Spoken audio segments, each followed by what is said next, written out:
someone speaking in the city square, trying to tell somebody that he cares.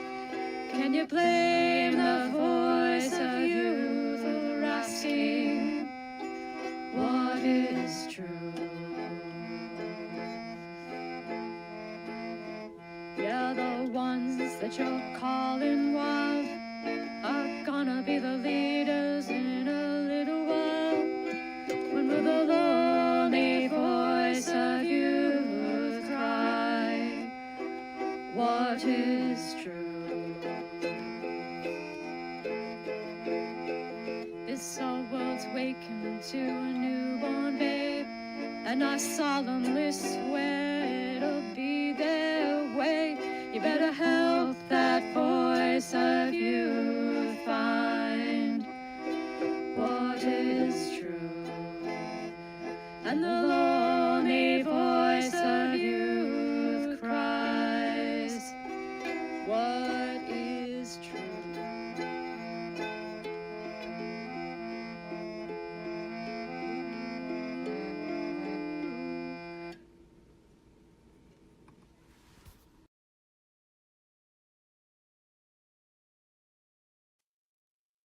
All right.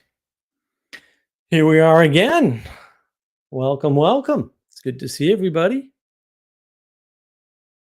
We're talking about signals, art, and beauty. And we've got our Sampel. We've got a nice junkless cinnamon roll. We've got our tea from Table Rock Tea Company, Westminster. It's quite lovely. Smells delicious. I've got some art on the wall behind me here. That's a big art piece that Sally Joe did in collaboration. It's basically a canvas of this. So that's new.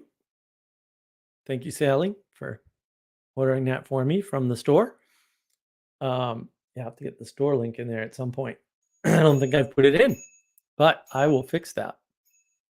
So this topic is inspired by last week's request. Dali wanted to talk about beauty and art and stuff, so we figured we'd do that this time around. And yeah, I mean, we got all kinds of fun things planned. Also, before I forget, speaking of the merch store, I did put some Sampel in a glass. You might want to get one of these mugs. They're good mugs. You'll like them. It's worth considering. It's worth considering. So mugs are good. That's how it works. So let's dive in and talk about signals and art and beauty and see where we get.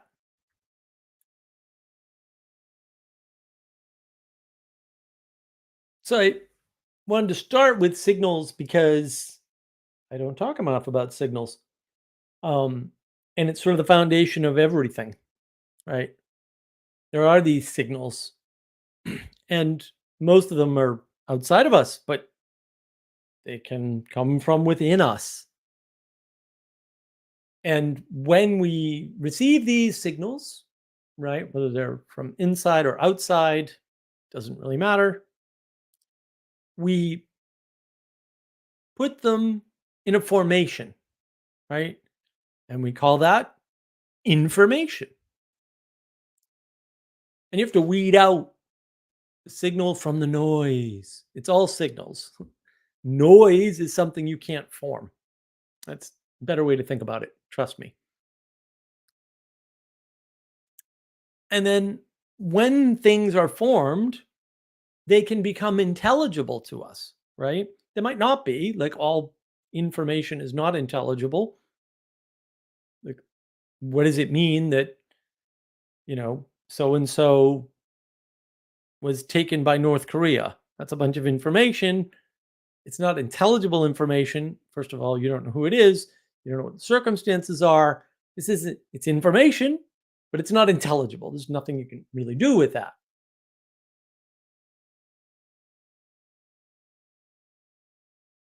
But when something's intelligible, we can sense beauty in it. So the intelligibility we sense is beautiful, but not always, right? Lots of things are intelligible to us, but not beautiful. And there's a beauty in things that we can intelligize and understand, but that's not beauty as such necessarily. So beauty is mostly external to us. Yet it's odd in that it's still subjective. It's external to us, but it's still subjective. And we have a hard time with that. We have a hard time understanding that and figuring out what that means and whether or not and why it's important and all of that. Like, it's just tough.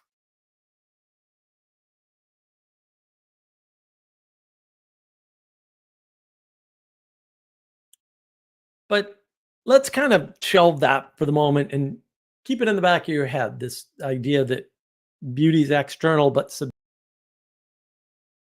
it's not something that we need to ponder at the moment. And where do we find beauty? I found some unexpected beauty today, in fact, online, no less. Very strange. Instagram is a strange place. There's beauty in the look of a woman,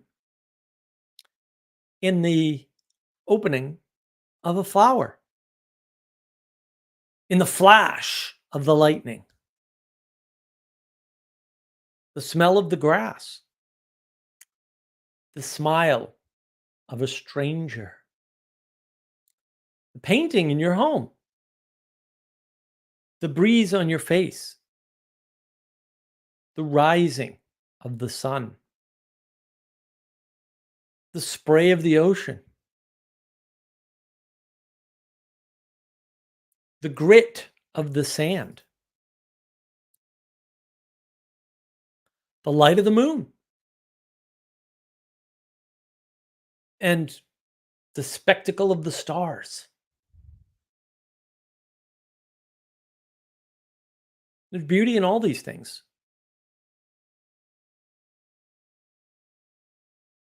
There's beauty in the building, in the motion of the car,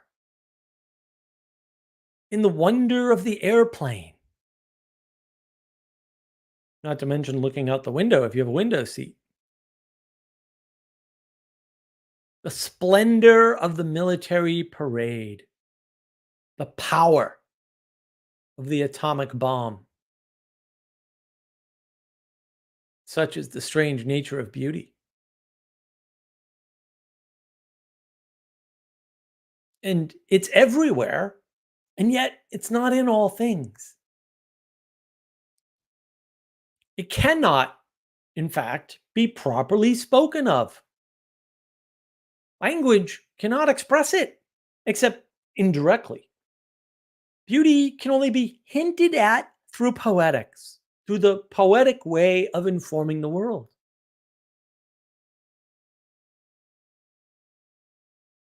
Language and poetics can point, but experience is what makes beauty. It's what connects the beauty to us and us to the beauty, and how we connect it to others. We don't have beauty, and we don't merely see beauty. We sense it. We have an experience of beauty, but only if we're humble enough to allow it.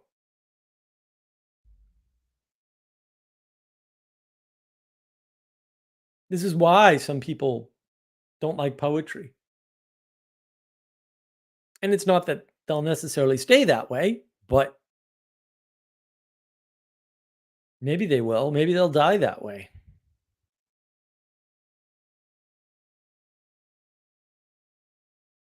If you don't open up, maybe there's no beauty in your world. Maybe that's what depression is.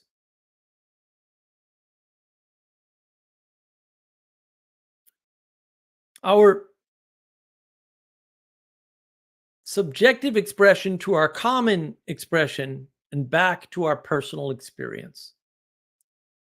We have a subjective expression of beauty.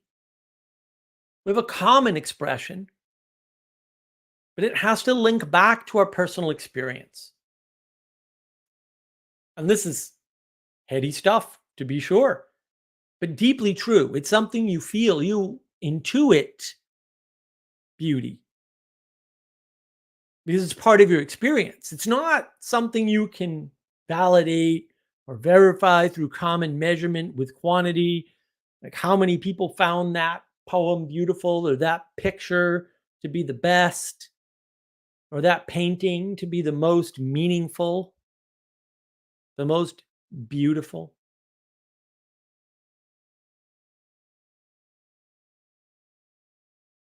You're not going to get at it with normalcy or consensus.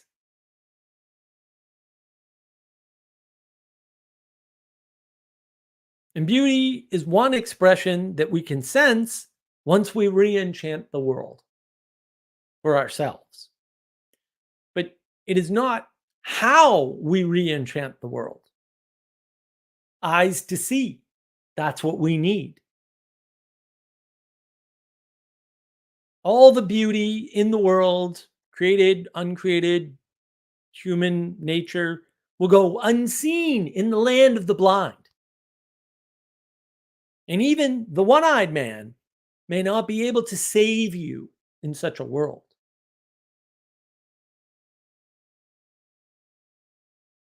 It's deeply important that we understand that there's always some beauty we're blind to, and how much blindness is too much blindness when it comes to beauty. I'm not here to give you answers. I don't know. But it's important that we realize this, that the blindness means the beauty isn't there for that blind person.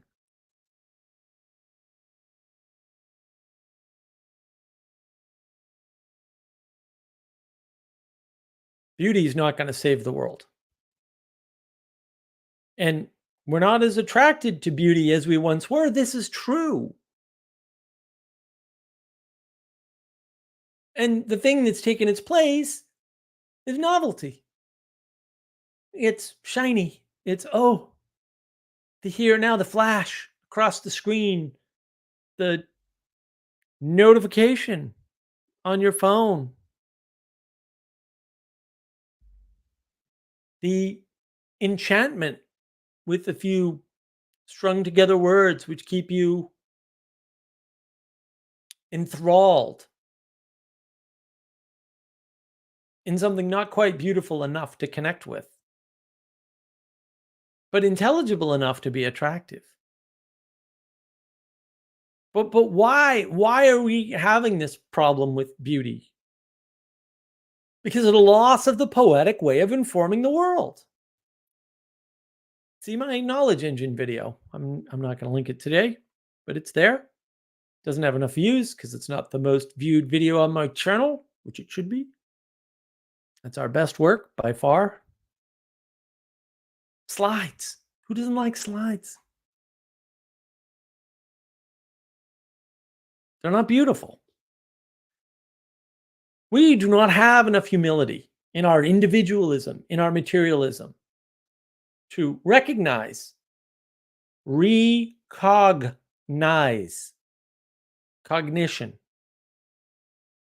or maybe intelligize the beauty of the world. We're too busy looking down, we're looking across, trying to make the world equal. Well, if everything's equal, nothing's beautiful. I got news for you. You sure you want equality? I sure don't.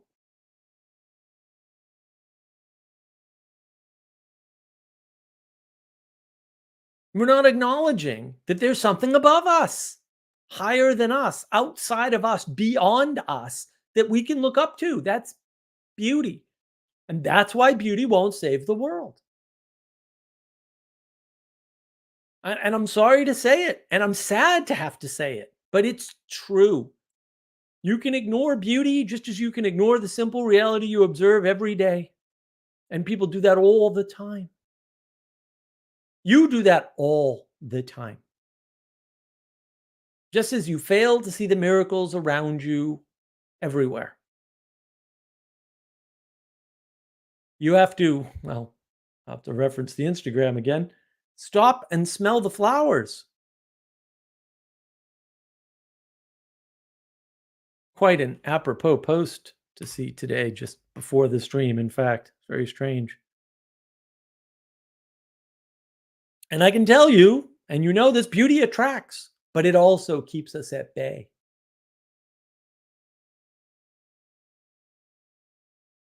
Sometimes we want to protect the beauty from ourselves, from our slimy, ugly, unbeautiful selves, or from others. Or we want to protect ourselves from the beauty, because beauty can be terrible. It's judging us because we're not as beautiful as we should be. Or we could look away from it due to our unworthiness. Terrifying beauty versus attractive beauty. Inspirational, sometimes, perhaps, but inspiring to do what? Protect, serve, destroy because of judgment? Yeah, beauty judges us. But where is this beauty? Is it in a flower? Is it in a person? Is it in a speech? Is it in movement? Is it in a movement?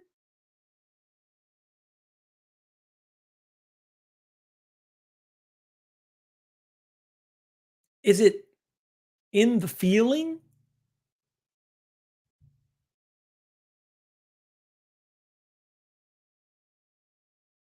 Beauty calls us. It's not the only thing that calls us, but it's one thing. It calls us up to see that there are things outside of us in the world that are beyond us, beyond our material selves, beyond our individual nature that we can connect to. They're beyond our existence, even if the beauty is temporary, or perhaps because the beauty is temporary.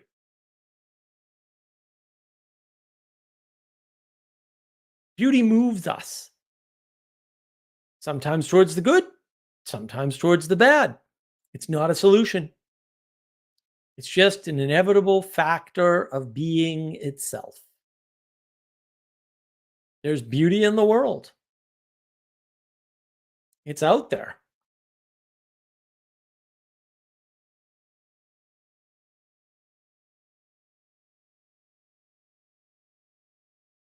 What beauty points to is intelligibility, a plan, a reason, other than what is generated in our fantasy, in our imaginal world, beyond us. And it's orientation itself. Orientation is beautiful. It's inspiration, it's aspiration, it drives emotion, action, feeling, sympathy. It draws us outside of our own fantasy.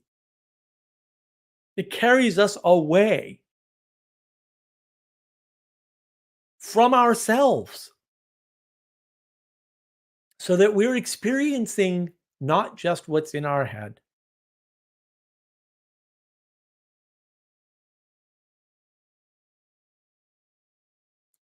Of course, when you bring the beauty into your head, into your fantasy, that imaginal world, you now own it and can transform it, relate it.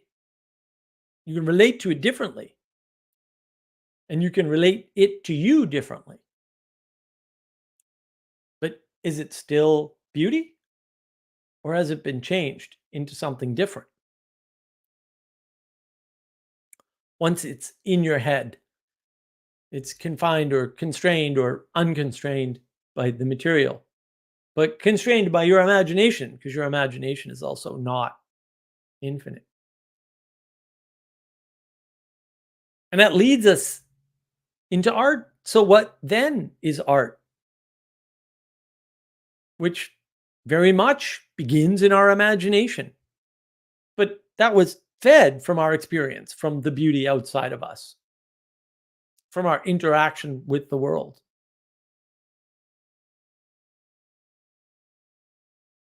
We give pieces of ourselves, intertwine it with the beauty. And then as we express, that's art. So when we try to create beauty, we call it art. When it falls short, it's merely some form of partial intelligibility. So you might ask, what makes good art? When you're properly grounded and oriented towards the highest. Mere aim is not enough. That's directional. It's flat. It's a compression, a reduction. It's insufficient. Your talent doesn't make beauty. It may be required to manifest some beauty, but it did not come from merely your talent or your ability or your hard work or just your time, energy, and attention.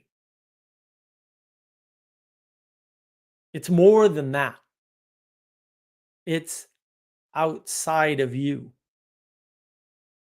And it's that taking of what's in you and putting it outside of yourself in a way that connects with other things outside of yourself, whether they're persons or other pieces of the landscape or whatever.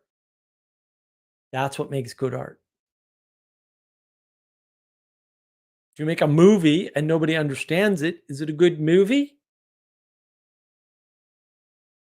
I think not.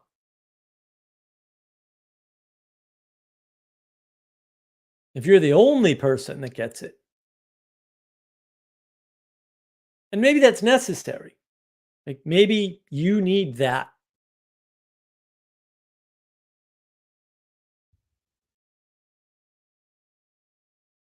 So I don't want to say don't do art just for yourself because maybe you can. But the art should be enhancing the intelligibility of the world. It should be pointing to other things. It should be oriented and connecting multiple things together in a way that has an orientation towards the highest as well.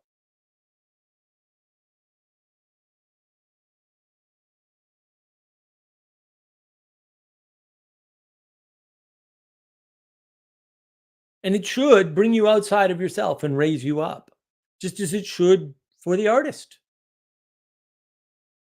It doesn't have to raise the artist up the way it raises you up, or raise up you the way it raises up some other person. And hopefully it just does this for a lot of people. And that's where you get the more popular pieces of art.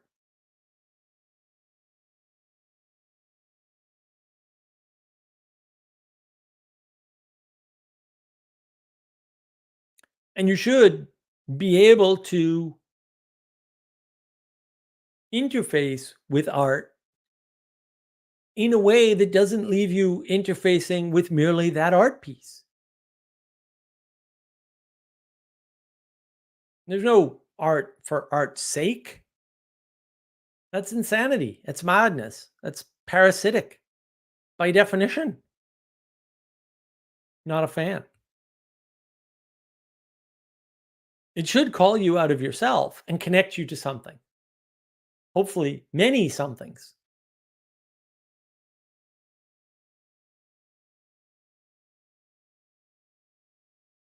So, how do you properly manifest beauty in art? You must struggle in humility. This is why modern art is banal, boring, sometimes intelligible, at least to some, but not universally so, not lasting. It's not real enough. That's the problem. That's the struggle with it. That's what's important about art. is that it should enhance our sense of reality. When art's surreal, that's not good. That's not good. It should be connecting us better to reality. It should be pointing the way to the potential in the future. Not that you can't express the past in a beautiful way. You you can. Nothing wrong with a little nostalgia, and that can be very beautiful, but it's pointing to the ground that you get to stand on to go forward into the future, to interface with potential as such, to manifest something that you can't manifest today.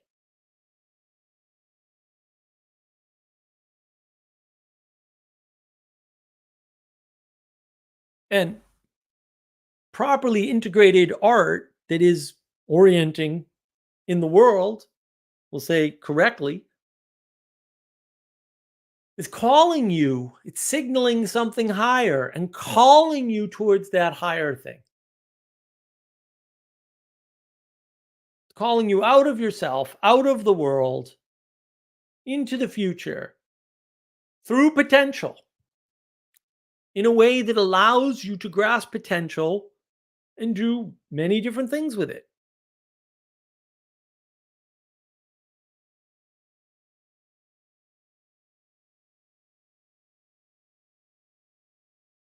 And beauty is not about the medium, it's about what you're interacting with, just as art is not about the medium. I mean, there's paintings, there's different styles of paintings, there's different material for paintings, there's photography, that's art that I can actually do somewhat. There's sculptures, there's architecture, on and on and on. There's an art in computer programming, right? There's all these things, there's all these factors.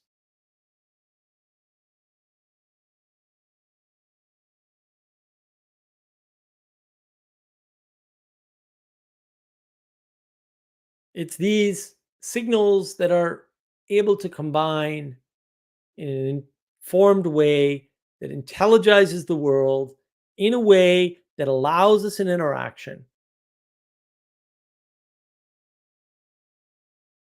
an orientation to something higher. And our interaction might not be the same as somebody else's, but that's what makes it beautiful.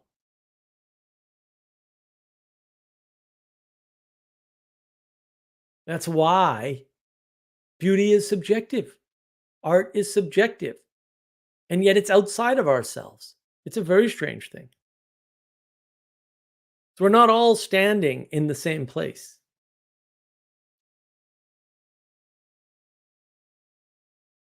So we're not all seeing the same thing, even when we're looking at the same thing. And that's okay. We don't all have to be the same. We don't all have to look across and go, that's beauty. It's not required.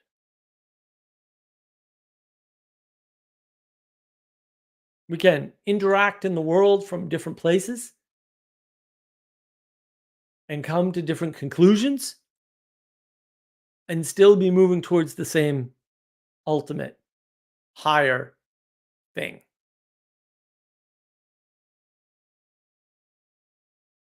We've always reached the limits of language. Thingness is about the best I got.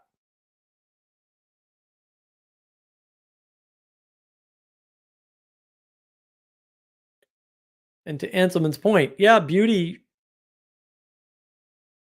is a meditation.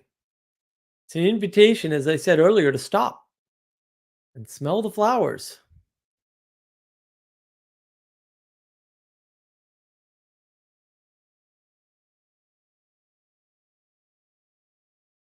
Stop and experience the beauty.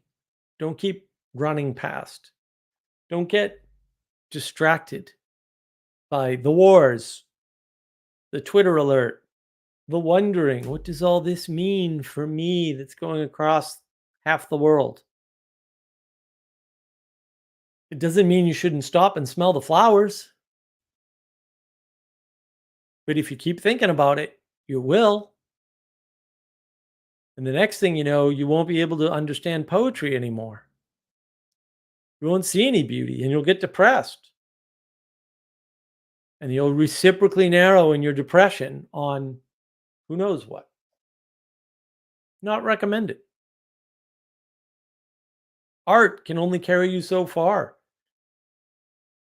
And in the world land of the blind,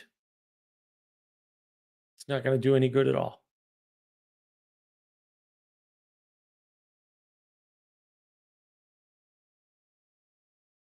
And that, I'm afraid, is all I have on that.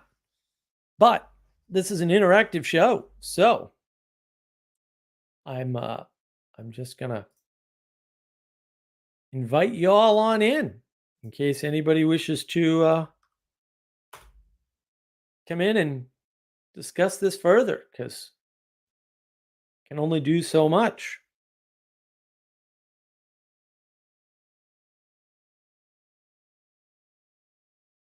It's an important question. It's an important question.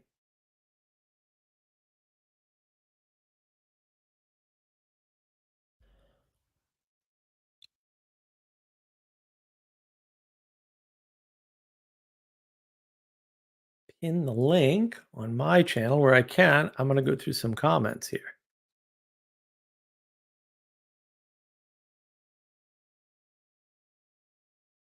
Anselman, I like art, especially when singing with Paul. Anselman, Mug is just as much a put down as Muppet. Indeed. Hello, Dally. Oh, thank you for the flower. Anselman is correct. Dali inspired tonight's topic. Well, more requested, I would say, but inspired is just as good a word. Anselman, beauty is more than visual aesthetics. Well, yeah, it's got nothing to do with visual aesthetics. At some point, it's got to do with intelligibility. It's an internal thing. I don't know about that. It's an external thing. The reason why we like it is because it connects the internal and the external. You're responsible for developing your capacity to receive it. Yeah, to some extent. That's just really just humility, though. At the end of the day, it's an acknowledgement of the truth, which is beauty in itself. I don't know about that. I don't like mixing up the transcendentals. Not a fan. Intuition as to how humans should be and appreciating evidence of it, which you encounter. Well, maybe. The best art is that which is recollection of moments of encounter giving rise to higher feelings, rather like poetry. Yeah, poetry can be art. Ethan, that is how art was understood before the Romantic era. Yeah, we call it an error, not an era, but to each his own. Anselm, a good painting is a meditation. Yeah, art can be a meditation for sure. A lot of modern art seems like a scam or often subversive. It is. I mean, it's not connecting. I mean, I think the conclusion that Sally came to was that the problem with art is that it corrupts when it's not pointing up. It's got to point up and out and beyond itself to something way beyond. And when it's not doing that, it's a problem. Wrong. You just listen to at double speed until you catch up, dude. That's how it's done here on the interwebs. And also, don't be late. Like, we're not going to suffer for your mistakes. Anselman, some art is designed to disturb. Yeah, look, art is just this intelligibility, and I don't even know if designed is the right word. I mean, we're trying to do something. And often when you're trying to do something and you succeed in a way, it wasn't designed at all. And I think that's actually important. That's why sometimes in programming, computers or systems development or any of that stuff, they'll talk about it's more of an art than a science. Like, yeah, because you can try to plan out the electronic things that are supposed to happen in order and be very regular and controlled, and that doesn't work. But what does is the more artistic approach where you're doing something in the moment, trying to get something rolling, kind of a big deal.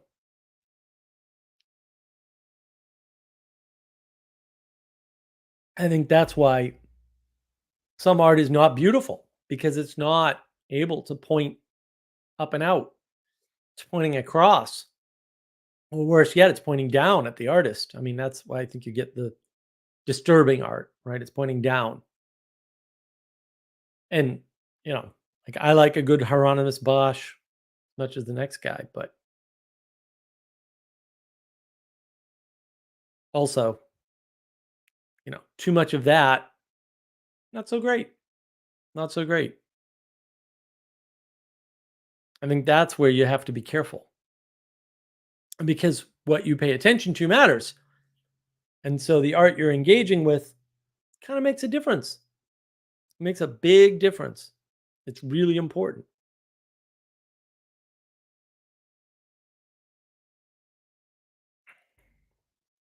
And you want it to point higher. You want it to take you out of yourself. You don't want to be trapped. I think a lot of modern art keeps you trapped in yourself. It keeps you trapped with your own impression of it. Everyone's got such a vastly different impression of what it means, what it's for, what it's about, and the bottom line is, and this is maybe what people don't realize, is that the world needs you to be better. And if the art is not helping that happen, it's a problem. It's a problem. So you want that art to point up and out. Handsome. What do you like to photograph? Um, Beauty. Not real picky. When I photograph people, I don't like poses. So I did do the photography of my cousin's wedding, even though I really didn't have the hardware. But I mean, I had a decent camera at the time. Camera I have now is slightly better, but it's not real professional photography equipment quite yet. I think white balance. Weddings are hell to shoot because white balance is impossible, and without a really expensive camera, getting white balance right, because you get the white dress and then any other color. So your white balance is just completely screwed. But usually, I will take pictures of nature. I mean, that's what I post on my Instagram, which also goes out on my Facebook usually. I tweet out a lot of nature pictures, although I haven't done so lately because I haven't seen any. Um, Flowers are a little light this year. I think the garden's pretty much done in. Unfortunately, I got to fix that. But I mean, I've got pictures of my boats. Probably got yeah, I take pictures of all kinds of random things. Just whenever the something strikes me. I get tons of pictures of Croatia and quite a few of Edinburgh when I was over there in Scotland, and quite a few from Inverness. Inverness was gorgeous. I got some pictures of the mountains from as we walked all the way out. There's a little park you can walk out. Um, Freaking cold though.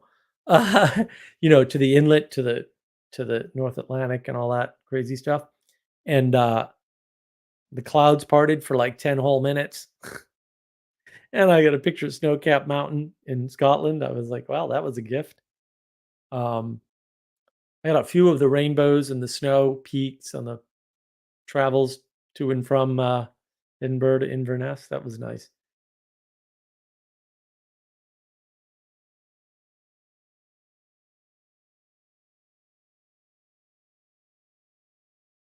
And some too much nerve-wracking responsibility being a wedding photographer. Yeah, well, it's tough. It's tough. Trees are photogenic. I expect Dolly to second that. Trees can be very photogenic. I get a ton of trees on my property, so it's yeah, there's quite a bit of beauty in trees, that's for sure, because they're super intelligible. That's God's country you're in. Scotland? Yeah, I think pretty sure all the countries are like that. Gods and all, but I don't know. I'm really it was pretty. Inverness was delightful. Like I was like there was like an abandoned house. I was like, hmm, it's close to the train, looks really good. It was like, hmm.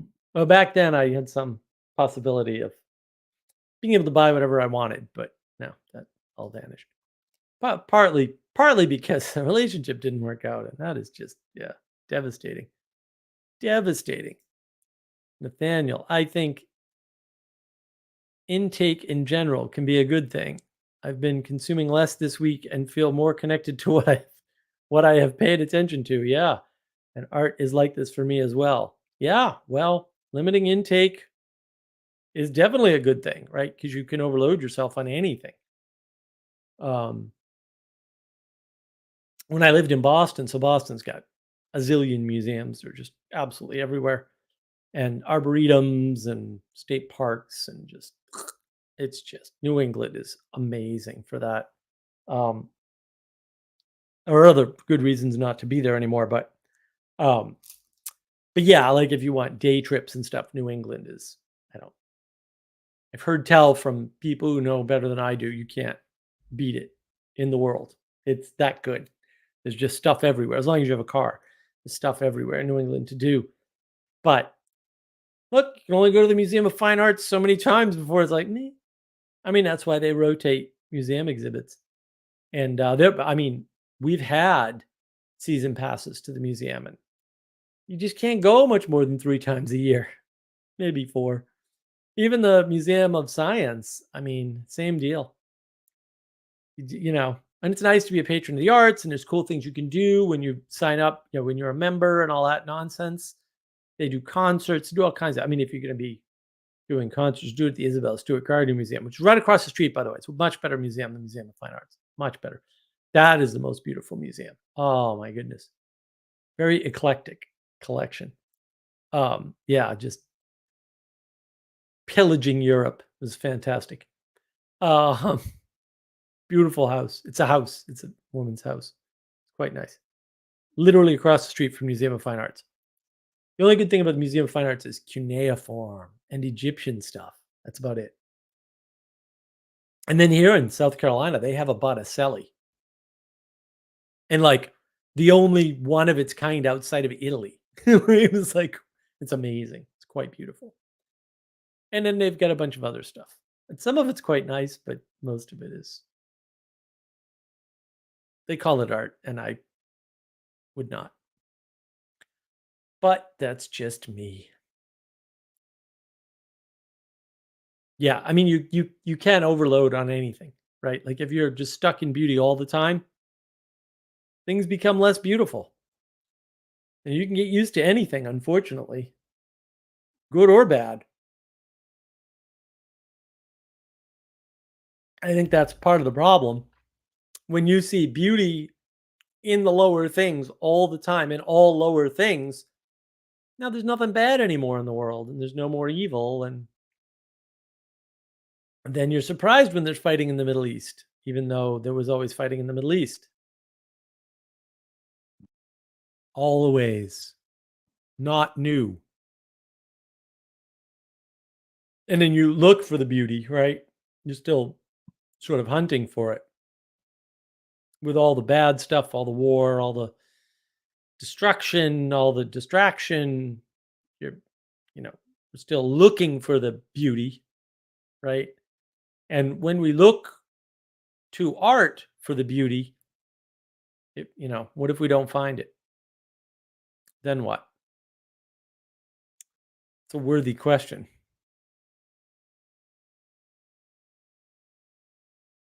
And what is the beauty that is manifesting in the art?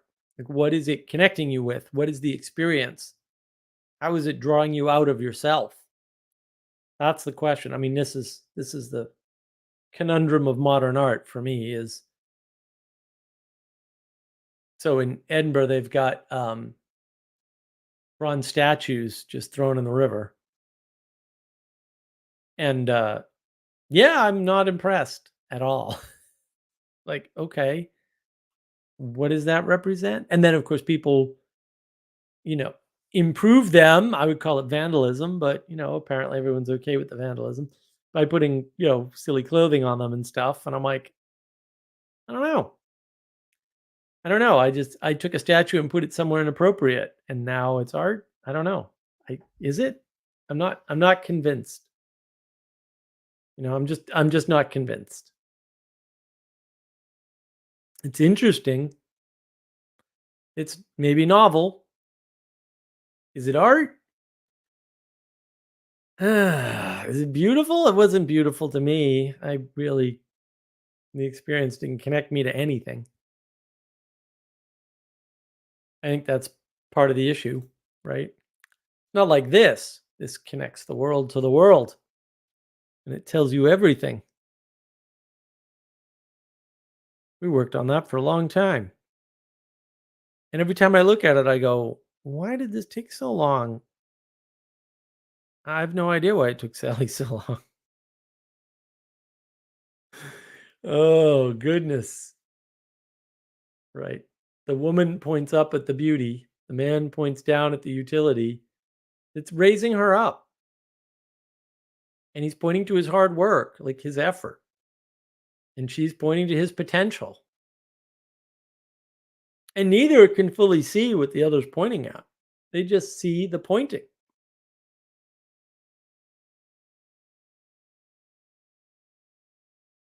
To me, that's beautiful.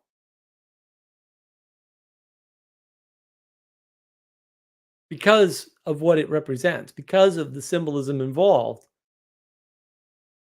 Will it save the world? Hmm, not by itself. But hopefully it'll help. Hopefully it will help. Danny, why wasn't Duchamp's fountain, the guy who put the urinal in the museum, condemned? Well, that's easy. We are afraid to judge, or at least we're pretending that we're not judging. That's how you get equality. You want equality? You can't have judgment.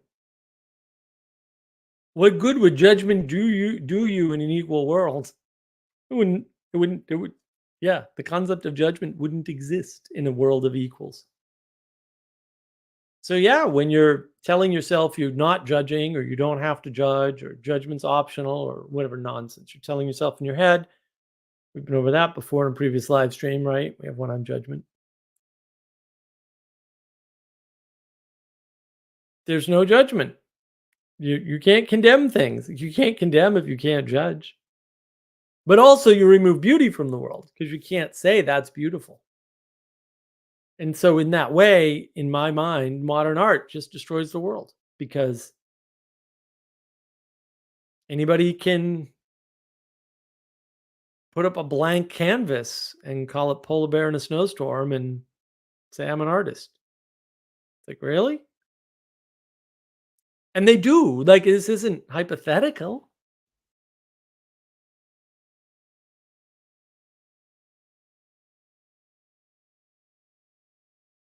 That's the problem. It's not hypothetical.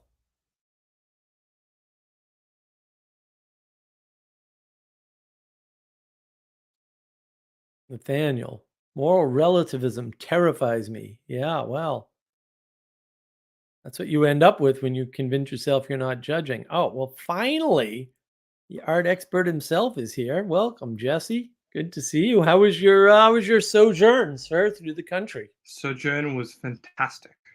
Absolutely fantastic. Good. There is a great beauty to being disconnected from the internet. Yes. Yes. Yes. And trust me, coming back to the current thing or the news was quite shocking. I was like, guys, I was away for 3 days. What happened? How did you guys screw up the world? I was only gone for 3 days. Yeah, exactly. Yeah. Yeah. So yeah, I've been listening in. We've also have a certain political thing going on over here, a current thing. It's only the most important thing in the last 100 years of Australian politics. The last, hopefully, Christian English moral law continues. Oh, when did you get this made? Oh, Sally Joe sent it to me from my store. I should put a store Oh, link in, huh? maybe. Let me grab a link to my store and shove it in the look at that. It's all ready in the browsers and everything. Yeah. If you want some of this That's great great. merch, you can go get some. Beautify your home. Yeah. Well, and I'll True. grab it just to show it. Sally Joe also got me this. I saw that. Yeah. So it's a canvas. Nice. Oh, she doesn't have the stars in the background. I like the stars. But that's good. That's good. It's a cleaner, simpler message. Yeah. See if I can put it back up here. Sometimes complexity isn't good, guys. Sometimes I don't know. Mark and I often have this discussion about McLuhan's famous idiom of the medium is the message. I am not going to be able to hang that right now. That's okay. I'll hang it back up later. So, I had to show it though, because it's available on the yes. store. So there you go. So where are we up to? Oh, Yeah, hold go on. for it. Hold on. We have to deal with something serious here.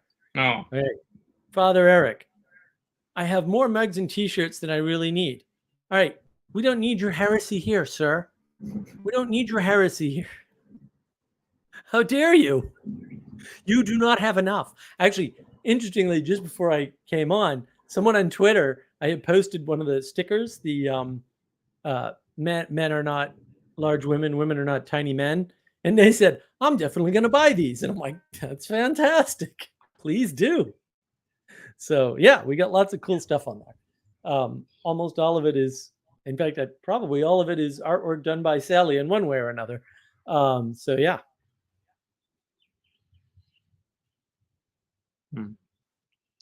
well, yeah. I'm starting to do some of the YouTube thumbnails. So if you got any feedback about the recent YouTube thumbnails, send it our way. Oh We're yeah. experimenting here. That's right. That's a good message. Yeah, I forgot about that. Yeah, we're Jesse and Sally are doing these live stream thumbnails. So if they're good, if they're bad, if you think of adjustments, let us know, and we'll see. Yeah. And then obviously, if it wasn't clear, I have been playing around with things. So we had this before. This is a Sally thing, right? But this is all me. And I did it obviously today by myself with almost no help from Sally. Just a little help from Sally. I don't know. It seems familiar. It seems like something in the past. I'm not sure. Not sure, huh? Oh, and Adam helped with that. Adam was a great help with that. Yeah, I couldn't have done it without Adam. Really? Oh, I miss Adam. I need to talk to him. I can talk to him. He's asleep. Leave him alone. He's got to sleep. The boy's got to sleep. Okay. He works. He works for a living. He's not a bum like me. Ah, you're not a bum. You're just a hick in the forest. No, we'll see. Hey, guess what Christina got me for my birthday? What? American Nation, Con Woodward. I brought it up and Awesome. she remembered, and so yeah, now I have to read it. Finally. That's fantastic, man. Yeah. So, if not, I'll just go to the. This is the problem with owning books, guys. Books can just become artworks in your house. They're actually meant to be read. There's nothing wrong with that. Now that read Taleb, he talks about this. Umberto Eco's library. bunch Yeah. of books he Yeah. hasn't read. What? Open potential. Very beautiful. See? I can't remember. Yeah. Oh yes, you're striking a chord with me there, obviously. With my last album, Open Futures. Check it out everywhere you get your music from. And also, eventually, there will be a talk I did with Karen Wong on that concept of that album, Beauty, my own sort of thoughts on romanticism and the degradation of the contemporary world through bad culture. So, Wow. art and culture they frame things for us that we do not have time to consider ourselves. So it's someone's done the maybe craftsmanship, skill, someone's done the work. Yeah, well, it's definitely it's the skill. ability. The problem is that also that framework can be applied to magic, and it's often unclear if a magic trick is being performed on you if you do not have the wisdom, the experience, or the insight to know a deception, a persuasion, a magic trick is being performed on you. So watch out there. Literally, watch out. Take care of that which you face towards. Mm-hmm. As you said, yeah, navigation or orientation is a beautiful thing, but beauty can also terrify you. So there you go. There's my open little. Well, it can be used to carry you to places that aren't good. Mm.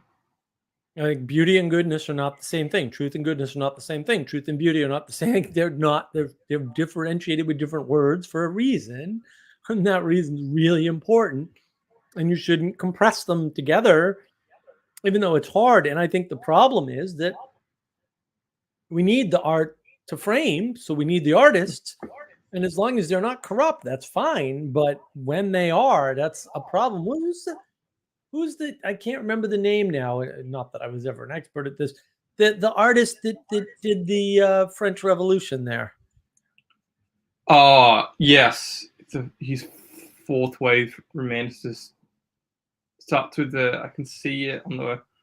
He never actually got honored in his lifetime. He was post recognition.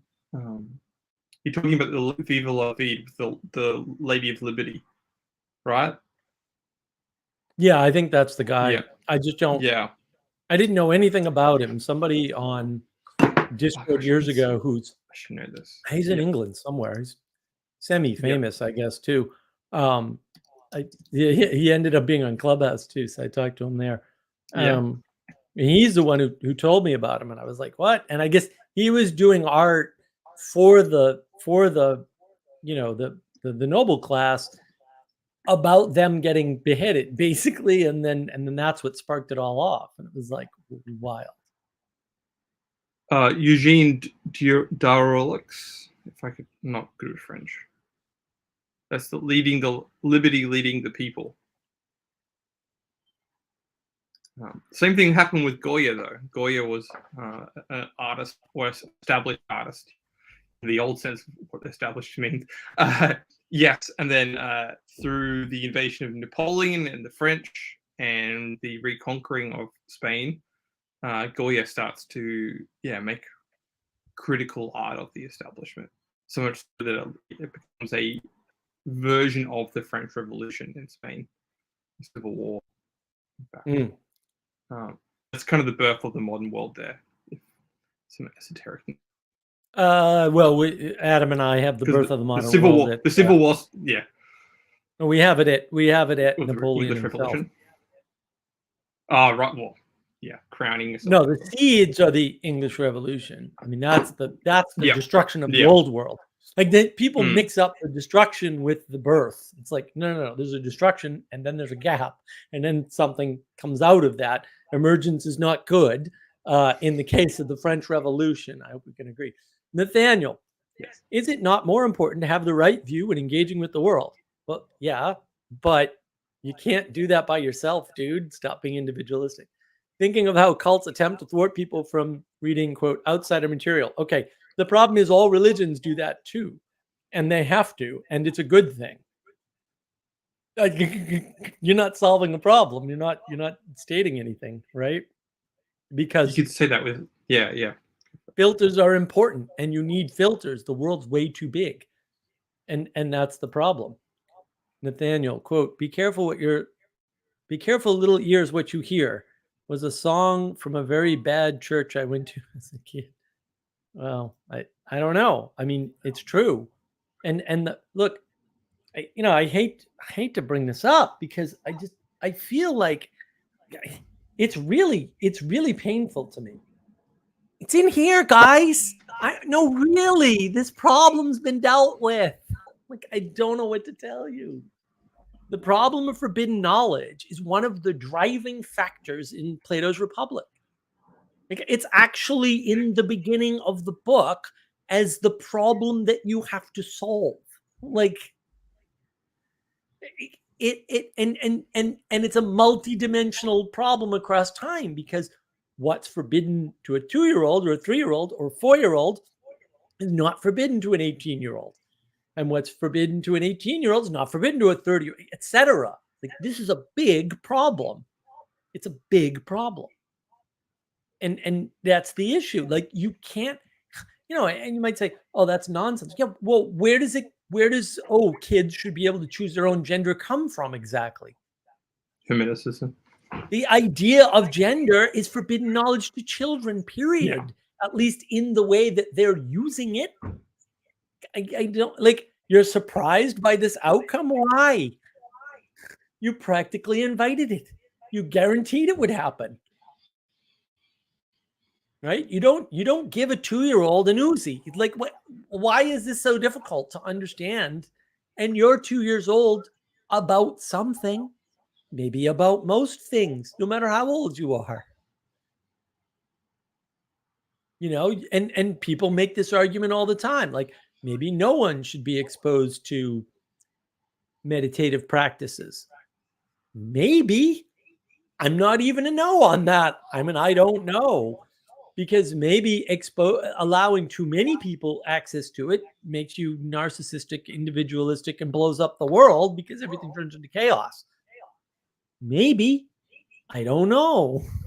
Certainly seems that way, by the way. Like, all the evidence is that that's the case. Just saying. Maybe we shouldn't put the entire knowledge of the world in the palm of your hand.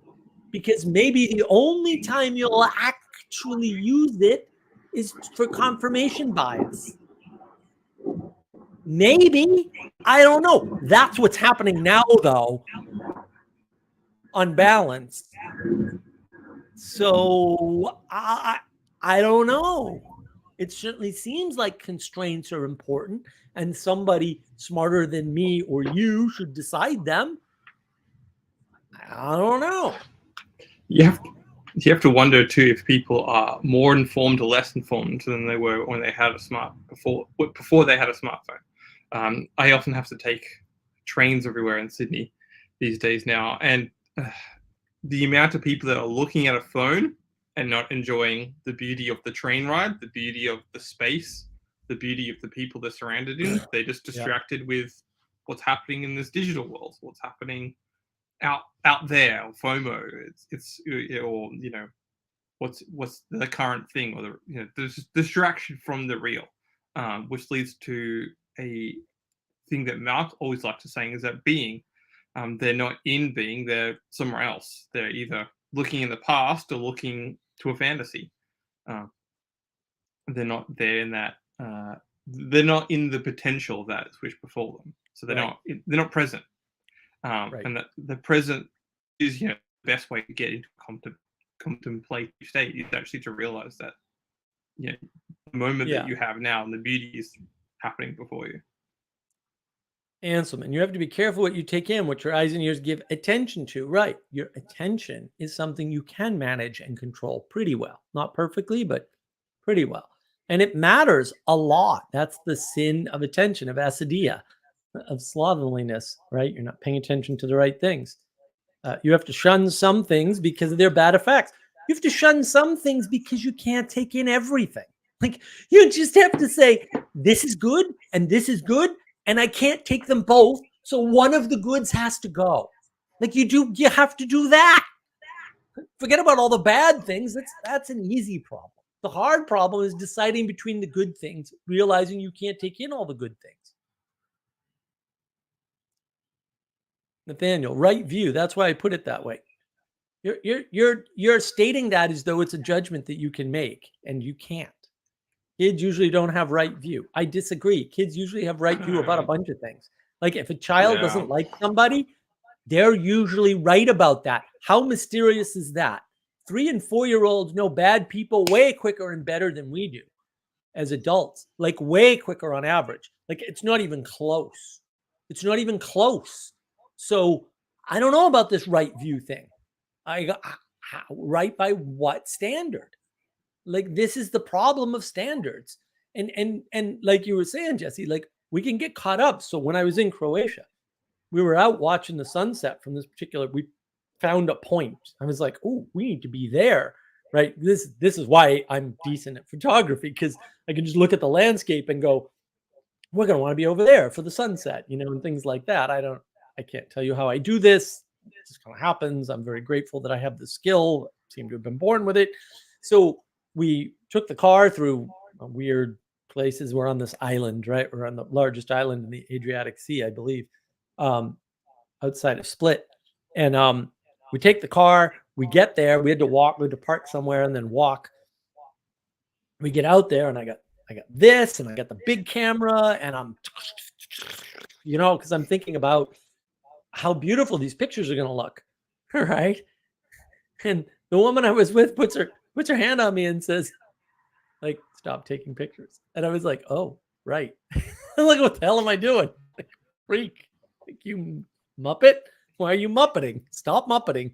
And then I moved my attention away from how good are these pictures going to look in the future and what can I do to make these pictures look good, and to savoring the moment, which was kind of the point of the sun setting slowly in the Adriatic Sea, much better tell us.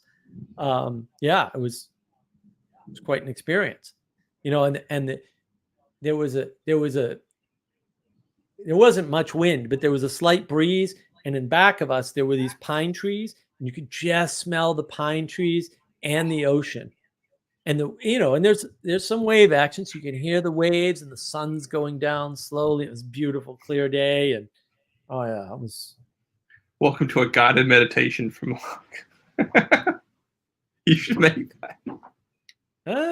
Maybe. Yeah, there's a thing that's been happening, arguably since the birth of the modern camera, or the unprofessional camera, or whatever has happened, because the unprofessional snap camera has become now just as akin.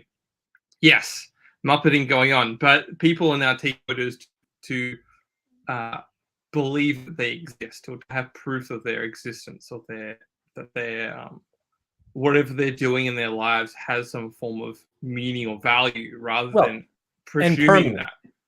Yeah, permanence is the and permanence. Course, yeah. That's a problem.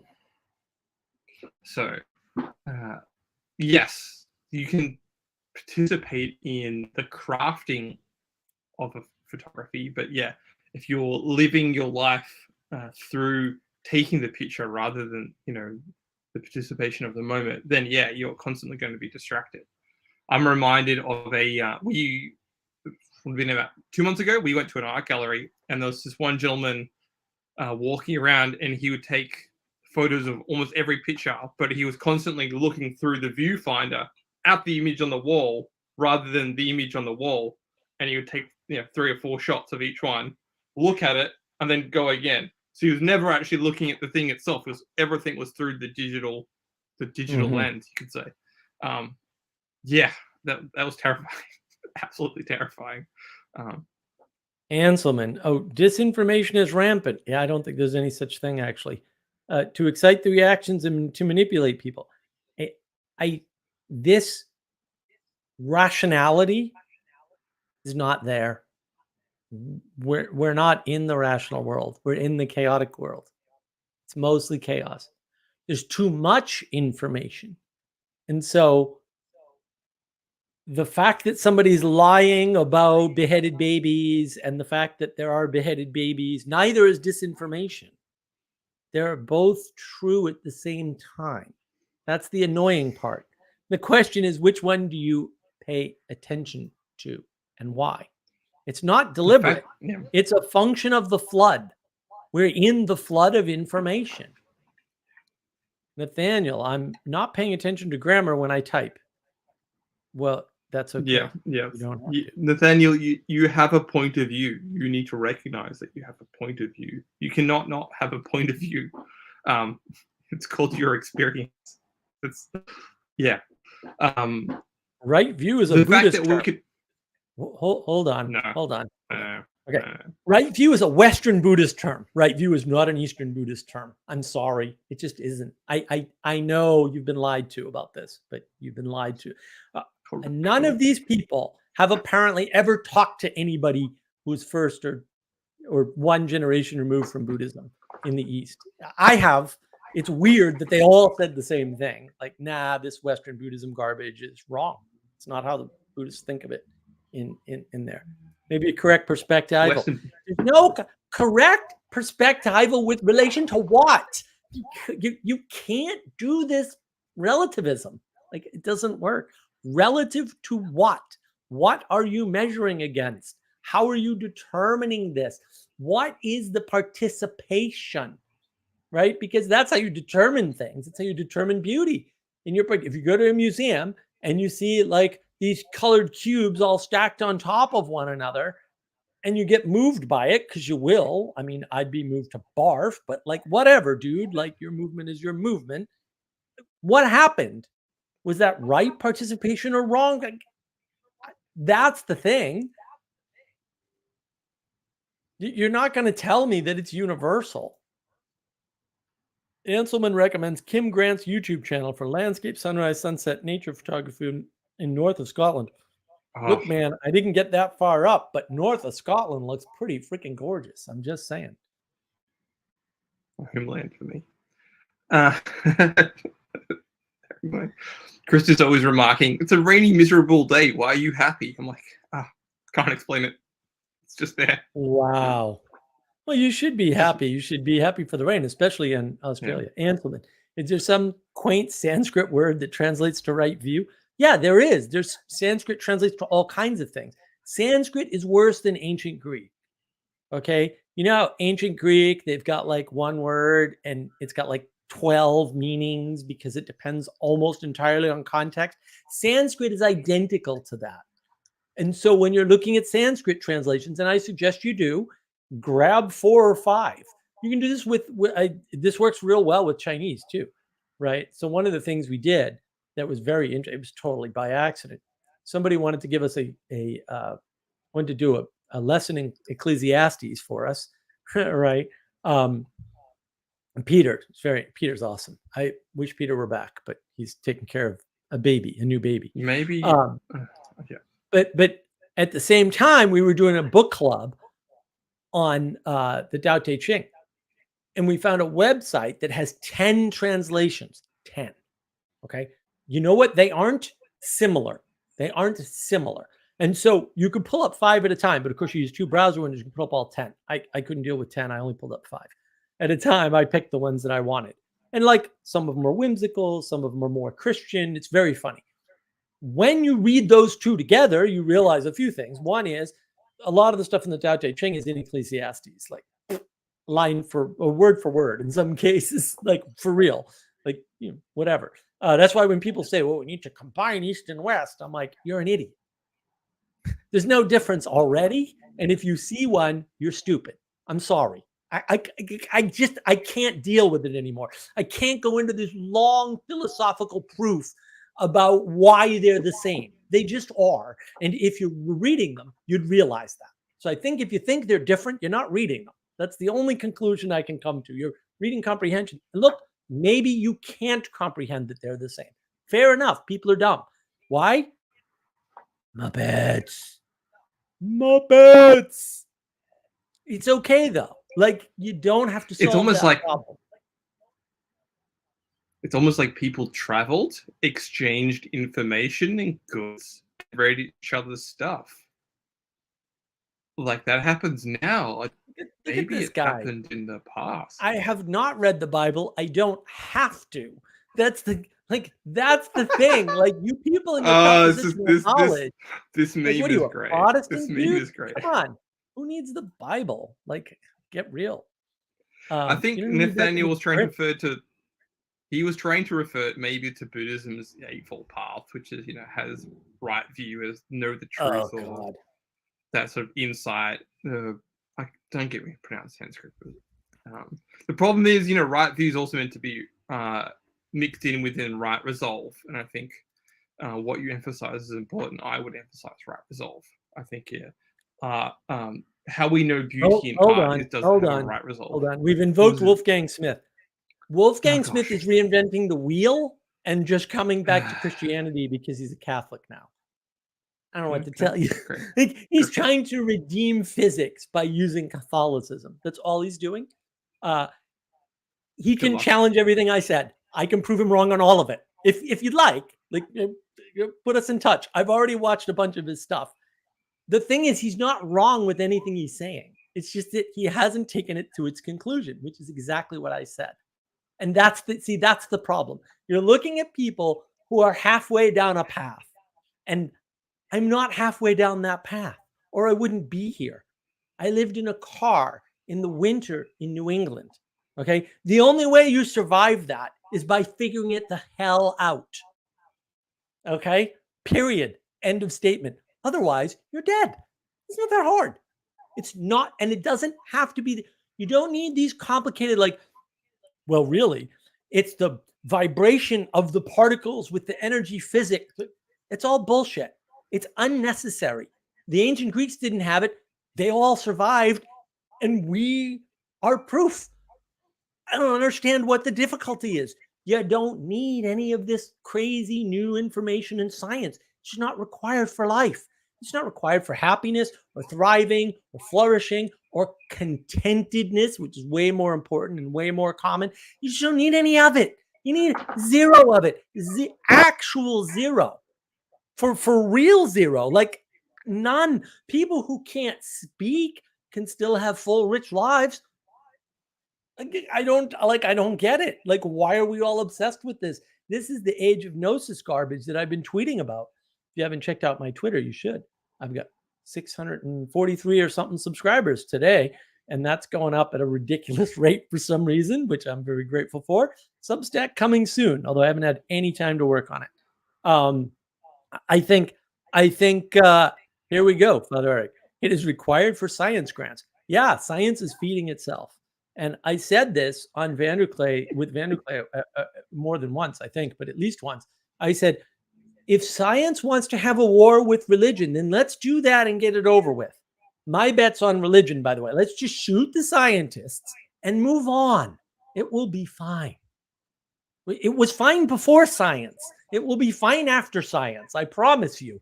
Like, it's not a difficult equation to kind of work through. It's like, oh, do the trigonometric calculation on the AI prediction of the future. We already know the answer. We came from that. Like, I don't like, really. I love that debate. No shade. Well, they set it up. I'll talk to anybody. I don't care. Hold on. What is this? Hanselman. I think Karen on the Meaning Code mentioned some biblical Christian imagery in the Chinese characters. Yeah. Karen, Of course. I love Karen Wong. I've been on her channel quite a few times. Not enough, because never enough, but she's lovely to talk to. She would love this topic. Yeah, I mean, she finds Christianity everywhere. I mean, I asked her flat out, how do you deal with the people before the birth of Jesus Christ? And she said, oh, well, they were just Christians and didn't know it. I'm like, that works for me. Fair. Good. I'm a fine solution to the problem. Like, everyone else is like, well, we've got to account for the fact and the, or you could just go, yeah.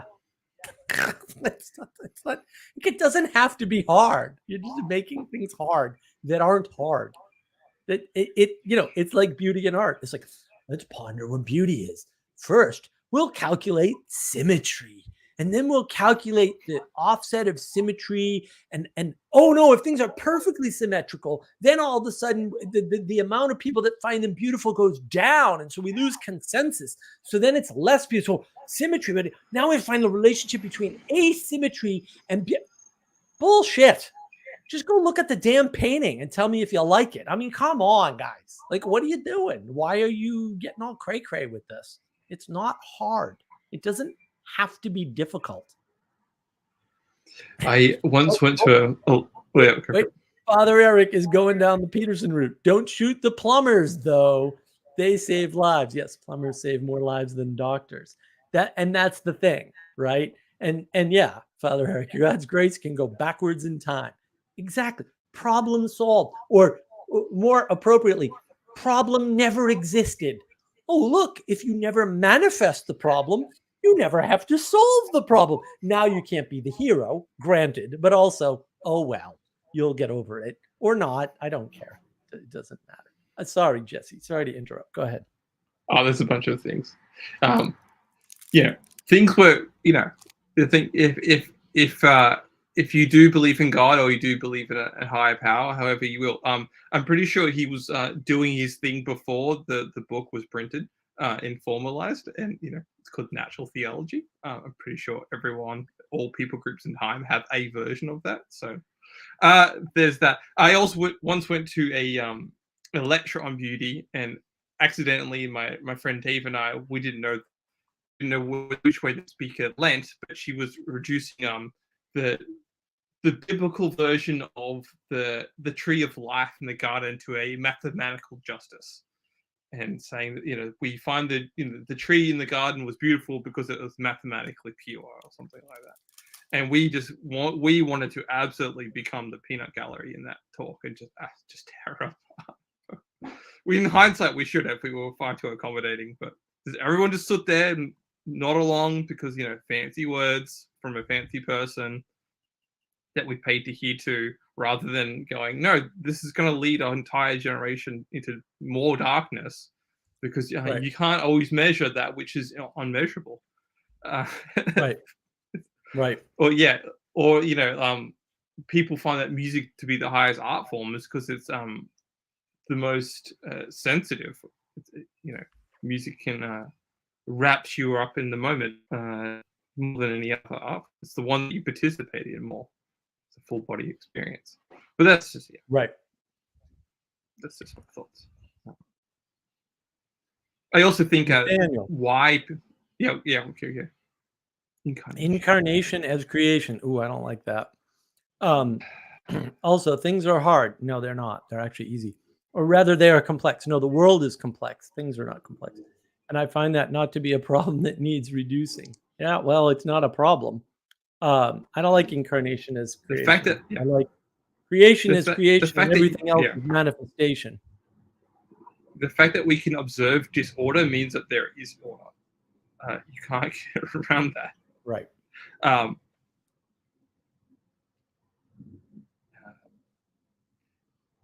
Anselman. We could go a few different ways there.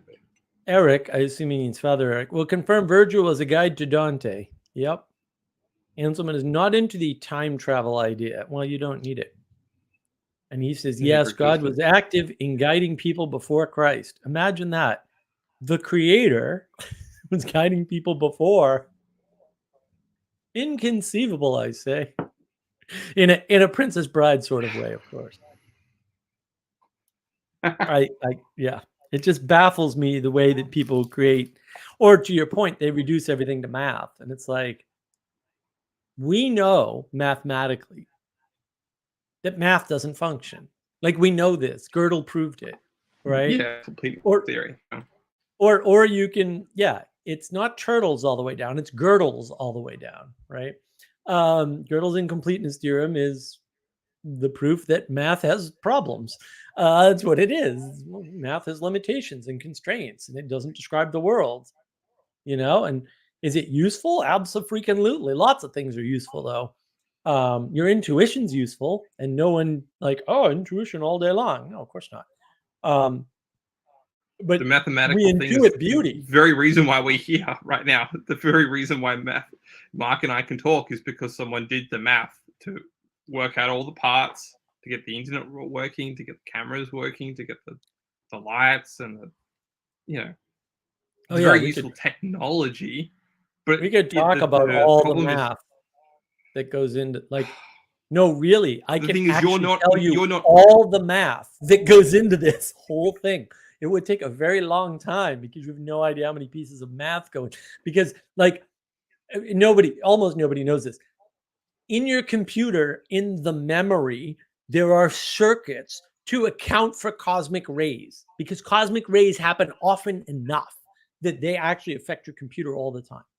And so there's actual math, yes, around the memory, any memory device, any memory module, any type, anywhere. Not the solid state. No, the solid state, yes, not the hard drives necessarily, but the active RAM components, SRAM, whatever RAM, they all have checksums, active checksums that correct in real time for cosmic rays. And if you get expensive computers, they have what's called ECC, error correcting memory. That's more expensive, that it contains additional memory to correct for the times when the normal circuitry doesn't suffice, which happens much less frequently, but all the data center type hardware uses it, right? Okay. Yeah, you would. So Yeah. I can go up from there if you want, or I can go down because there's stuff below that too. But like I said, I that was would take going hours. into the fact that through the contemporary world, we have been conditioned to think mathematically. Yet that mathematics is just an idea, a construct going on in your head. There is no math in your body. Like math is just this thing that we use to explain how things function, but it's only a glimpse into the eternal, you could say, or into the nature of the universe would be another way. It's pure fantasy. That's the problem. Yeah. And fantasy is useful. Like the imaginal world is useful because it tells you something about how to interact with the things that are outside of you. But also it tells you a bunch of things that don't interact with things outside of you. Like you can't divide gender indefinitely, right? You can't, it doesn't function in the real world. And yeah, Father Eric, just because somebody could have been saved doesn't mean they were saved, right? And it doesn't mean you can save them. Or not only them, but that concept. Are the cosmic rays in the room right now? The cosmic rays are hitting you all the time. They are. Math equals second order abstraction from reality. That, sir, there we go. Math is a second order abstraction from reality, not a first order abstraction like people think. It's a second order abstraction, which, man, people have a hard time with abstraction in general. Mathematicians, believe it or not, do not understand abstraction. And now you may say, Mark, that's completely silly. You're totally off the rails. There's a guy named, I think his last name is Kaplan. But and this is everywhere. So Kaplan's not the only one. Kaplan's the most bombastic and ridiculous. I've just never seen anybody more ridiculous about anything. So there's a thing called, I think, Russell's paradox that involves set theory. But then if you pay attention and you're not completely functionally stupid, you'll notice that the quote rules for set theory don't make any sense and are contradictory. And not one or two of them, like 5 of the 12 rules for set theory cannot function together. And because they don't understand abstraction, they literally do not understand that if you take an abstraction of an abstraction, you're going to end up in crazy land. And so there's a paradox in set theory, and the paradox is created by the creation of the rules of set theory. And why nobody's noticed this, I have no idea. But like, really, guys, I think the fact that I don't know any math and hate math and math hates me helps me see more clearly when it's being dumb, because, oh my God, that is stupid. Like, it's just stupid. It's just literally like, duh, like 4-year-olds wouldn't make that mistake. I hate to be that way about it, but like at a certain point, I just lose my patience with these. It's ridiculous. A set can contain only one thing. Why would you define it as a set if it can contain only? Oh, and sets can contain other sets. Okay, but now you're going to create an even bigger problem. And so what ends up happening is the paradox is something like, if you have a set called Michael Jordan, is that referring to Michael Jordan, or is it referring to a set with Michael Jordan in it, or is it referring to a set called Michael Jordan that doesn't have Michael Jordan in it?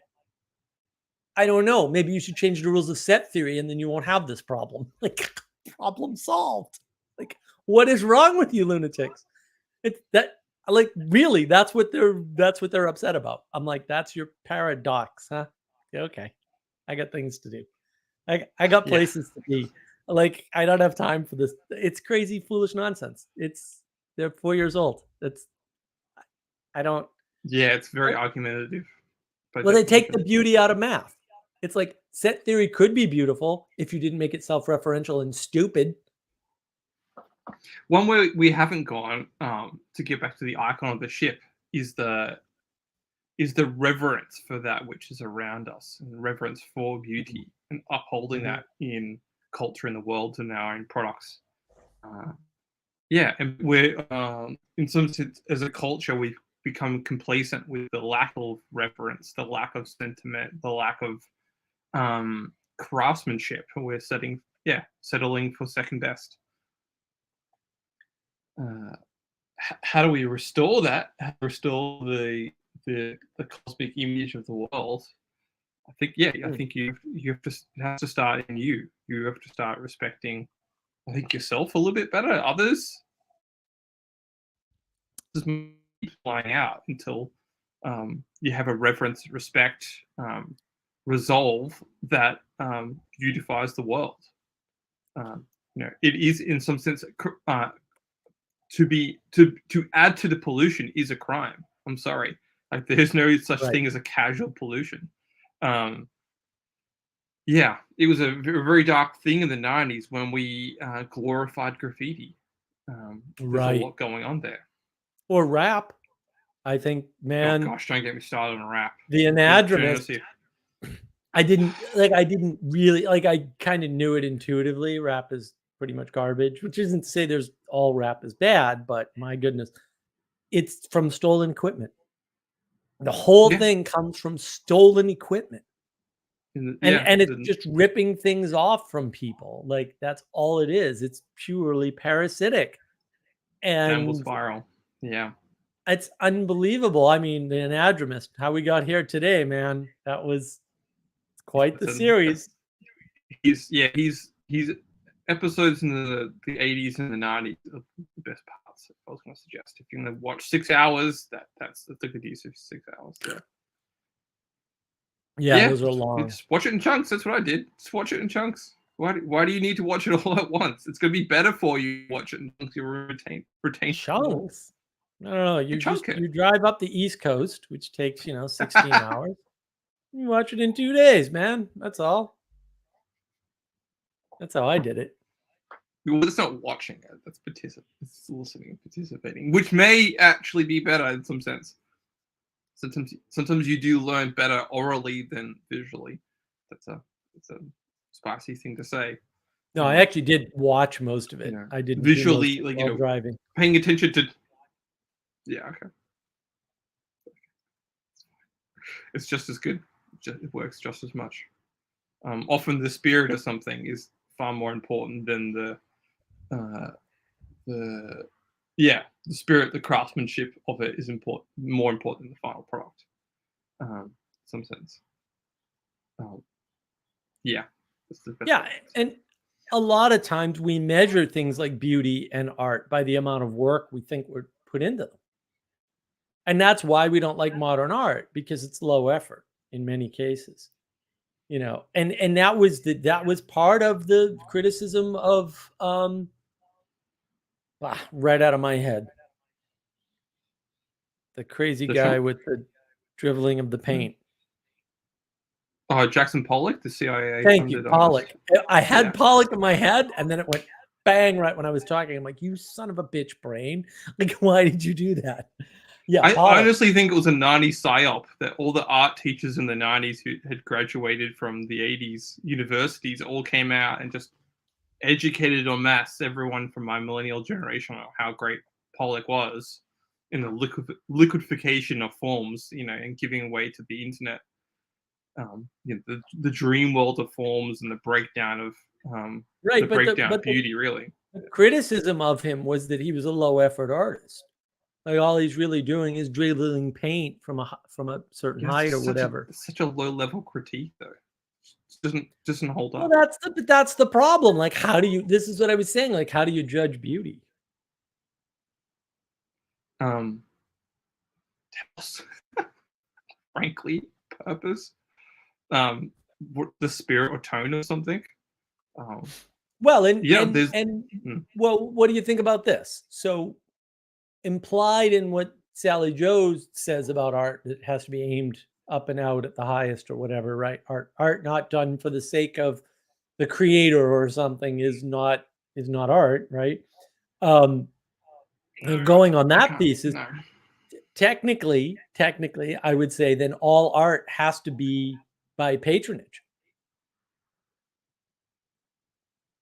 Well, it's sad that the modern world is actually leaning, or the contemporary world, I should say, is leaning in that way, because we've democratized the platforming of content.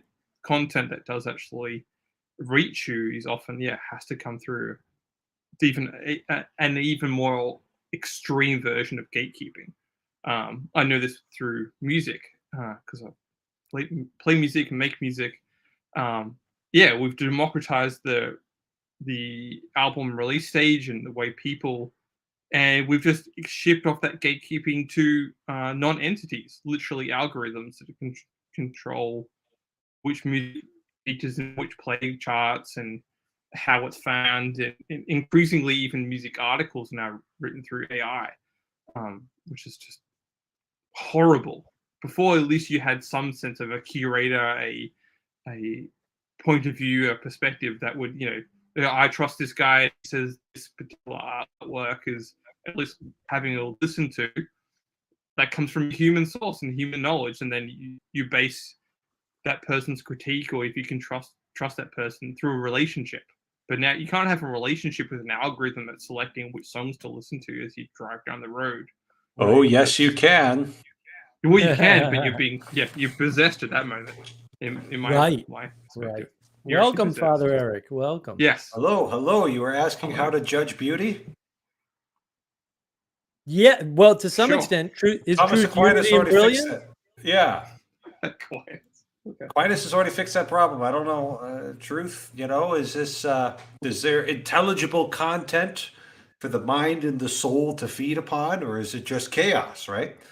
Unity, it has to be about one thing. You can't have art about multiple things. That's disgusting. And brilliance, it's hard to define that one. The Latin term is claritas, but it basically just shines and calls out to you. So most of the modern art's gonna fail both on truth and unity because there's nothing there. It's just this jumbled up chaos, right? Nothing for you to relate to, and then you're not going to have brilliance without that. So, can So you basically- have informal in Unity though?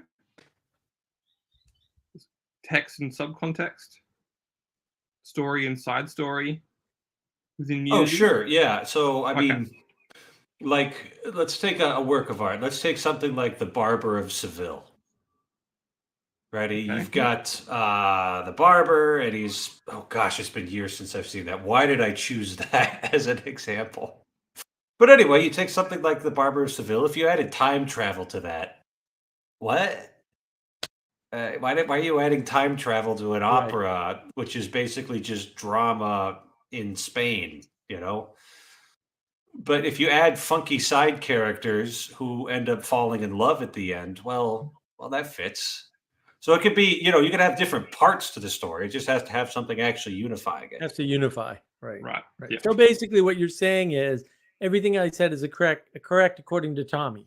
So we're all good. So I missed the opening rant. I was eating supper. You know how important that is. Double speed. You catch up. Yeah. Okay. You guys are like unprofessional YouTube watchers. Yeah.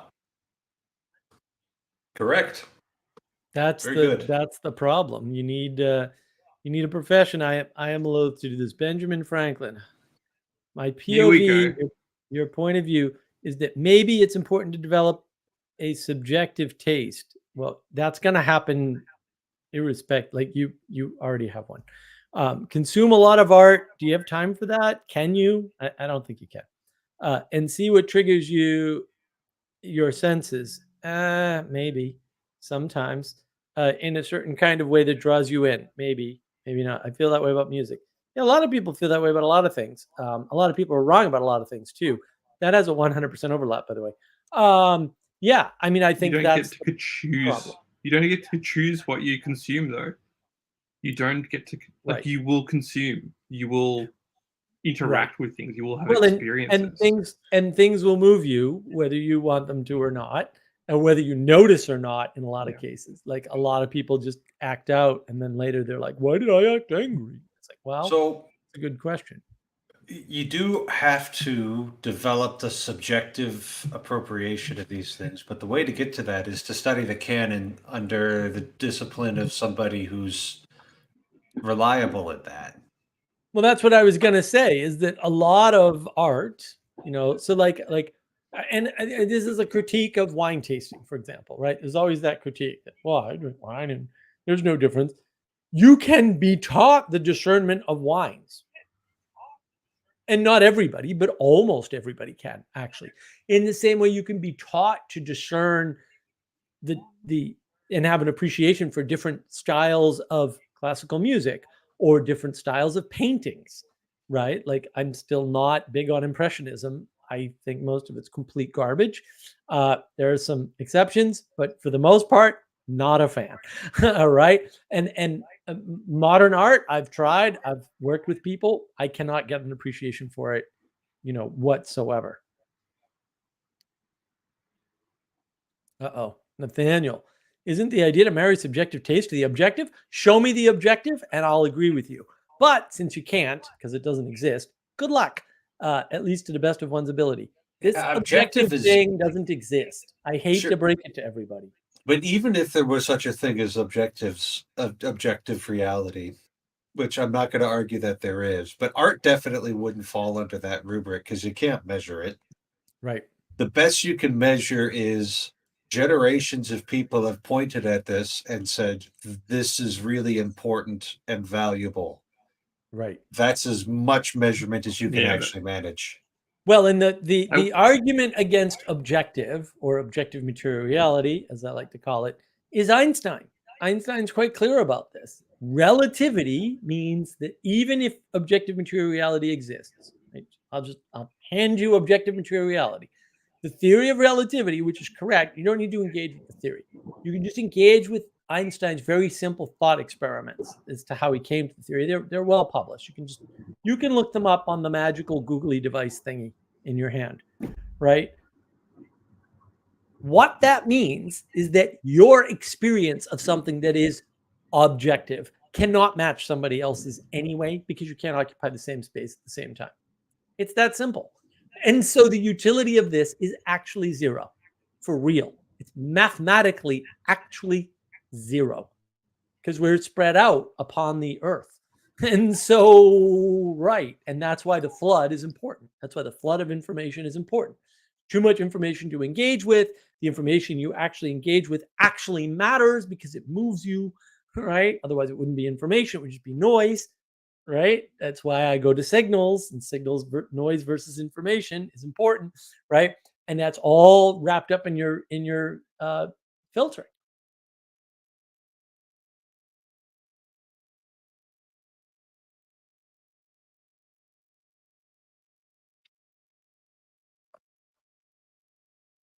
Hooray, we agree. Well, yeah, and I think it is important. I mean, this is why we need the hierarchy and specialties, not specialists, but specialties, right? Because I can't pay attention to all the classical music and all the heavy metal music and all the pop music and then all the art and then all the, it's not possible. Like, no person can do that. And so you have to rely on other people to do that. And it's the same with everything. And so you could come to, we'll say, spiritual matters, just to keep within the bounds of the channel, right? It would be nice if you had experts in spiritual matters, so you didn't have to wander through spirituality by yourself, which is so vast. You think science is vast. And if you don't think science is vast, like, you can have a conversation with me. I don't care who you are. I'll outpace you at something in science for sure. For sure. I know all kinds of crazy things that I'm sure like nobody else has a complete coverage of, because I'm a unique person with a very good memory and fairly well read on sciencey things, right? Spirituality is way worse problem. So if you don't have a tradition to draw from, if you don't have an authority to help you with that stuff, you're going to get lost. And that's the spiritual domicile they were talking about in Chino. Like that's and my new thesis is that there is only spiritual domicile. And people are trying to fix it in the physical world with physical domicile, but actually the way Vervaeke described domicile after, Alexander conquers the world, I think it's silly, it's ahistorical, it doesn't matter. The problem is the spiritual domicile. And then no amount of material, whatever remedies to domicile are going to work, because if you don't feel like you have a home spiritually, you're not connecting with beauty. Your art doesn't have any way to reach you, and you're lost. You can be in the same home, in the same community. You'll still be lost.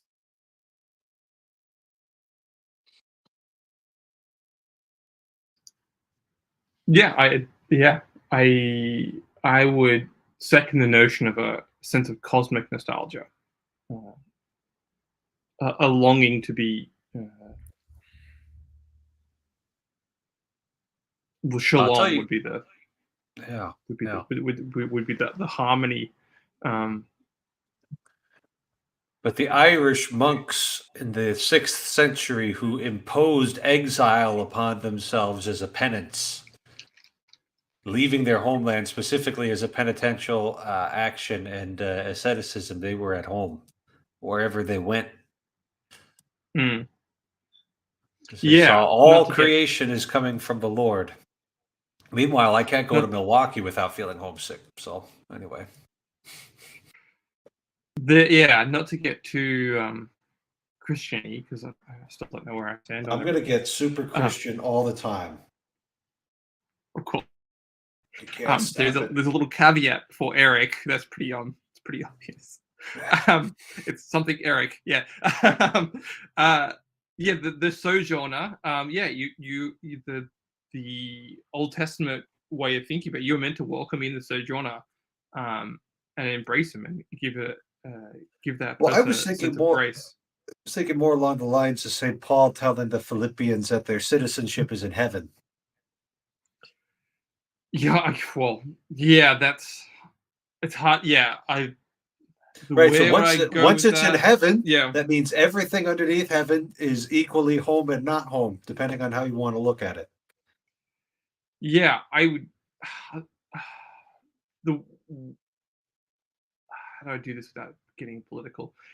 There's in some sense that there are people groups, tribes, collective disconnected from what would be considered their natural homeland, and so I think that was a spiritual guidance that St. Paul was trying to give that particular church or gathering, essentially what a church means. Was that just because they're disunited from what the place of their tradition doesn't mean they're not united to a longing to be united with the brotherhood or the greater church or the holy of holies. The reason why I'd go back to the Old Testament is the fact that many people today do feel like they're wanderers. Like there was actually a whole thing in the 2010s of wanderlust, where people projecting out this desire to have think that they could have this call to adventure from their digital screen or living room through just fantasizing about traveling to another location. Which is to turn the sacred thing of a holiday or a pilgrimage into just a trip. And notice that word there. Right. It's just a disillusion or a psychedelic disillusion from being, rather than a fully embodied experience that has so you don't go on a pilgrimage without wanting to be changed or healed or redeemed, or in some sense, Augustine calls it walking up the hill towards the city of God. And I think all of life is like that in some sense. Well, and hard a to know. pilgrimage, Yeah. but a pilgrimage is important, right? Because you have a telos associated with the pilgrim. Like it's telotic by nature, right? It's and then the trend that you see is towards experience. And people are like, oh no, don't buy things, have experiences. And it's like, that's wanderlust. That's like, I don't feel like I have a home, so I'm gonna go experience a lot of things, try to sort through it, and figure out what I like and don't like. Really? You're gonna do that. And of course, people end up extremely dissatisfied with the strategy, even the ones that can afford it. And it's amazing. And some of them just keep moving. Like they just keep traveling. And then the next thing you know, they're too old to settle down and then they run out of money. They have to settle down, and then they just have to settle down someplace random because eventually it doesn't serve, right? You can only keep moving for so long. The beauty of hospitality too is definitely being stripped out when you do go on this. To call it travel and not to call it a pilgrimage or holiday, removes out the aspect of hospitality. Like you just have the experience and see, Mount Sinai. You're actually meant to meet the people and be welcomed in some way, be integrated into that community, even if it's just for a couple of days. That sense of hospitality, that's what I think in general. It's beyond religious tradition. I think that's something, it's an aspiration of everyone should have. When you remove that sense of when we internalize neighborhood just to be our digital phones and not the people outside of us, we lose sense of the sacred, and things just become flat materialistic. Right. Gratifications, consumptions, I think came up earlier. So maybe I'm waffling, but I'm trying to send the conversation a bit. Well, and this is all the result of not interacting with beauty, right? Not having enough humility, because beauty is the thing that connects you to everything around you, right? It's not the only thing, but if you can't connect to beauty, right? If beauty is not connecting you, then there's a bunch of other poetic interactions you're not having, right? You're not able to have connection or healthy connection as such. And I think that's the problem.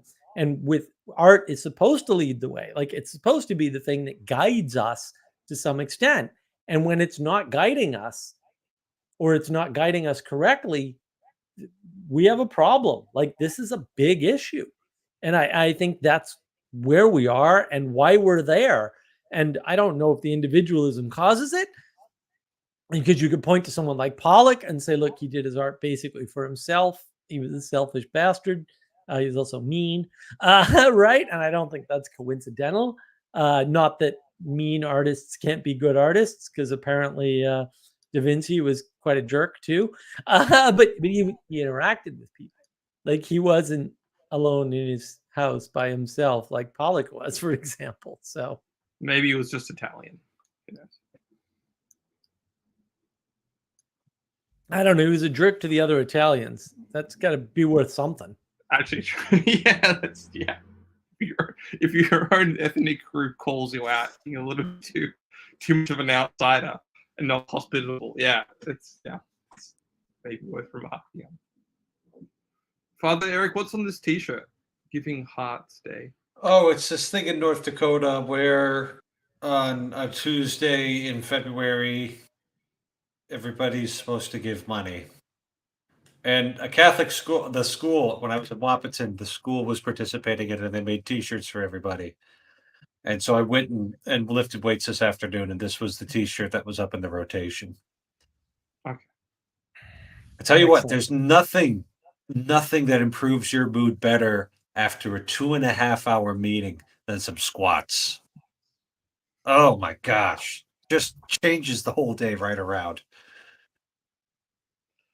A 2.5-hour meeting. Oh my yeah, we were just sitting there. We were wordsmithing.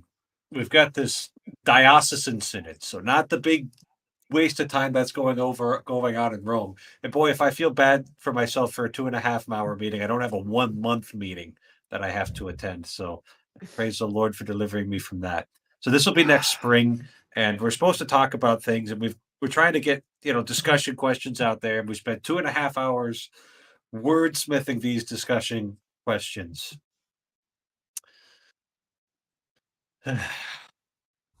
I think it came out better than it went in. So like it was time spent that isn't making things worse, but it wears on you.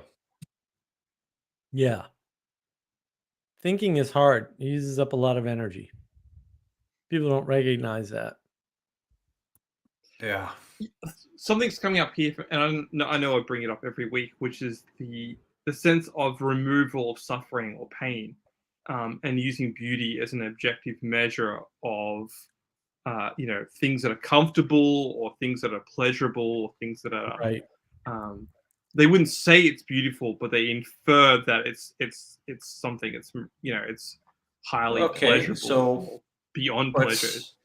A common response to something that's beautiful is crying. Yeah. I myself have even engaged in tears in response to beautiful things. Is that pleasant? I would posit that it's painful and a little bit messy.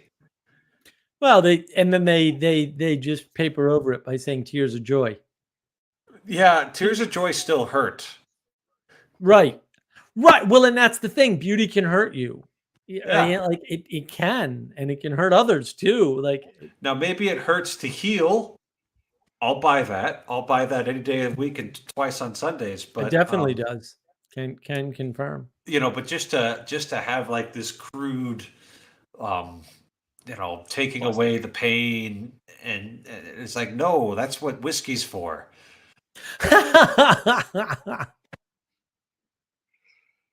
Yeah. Beauty is not whiskey, for Pete's sake. Pete's sake. Sorry, I had to. What's that? Pete's sake, excuse me. Well, yeah, there's this spirit of rejecting the unfamiliar there, in some sense. I think, and I did this with Karen Wong, is going to the tetraform, the creature of four faces, and I think the Ezekiel says that it's beautiful but also terrifying.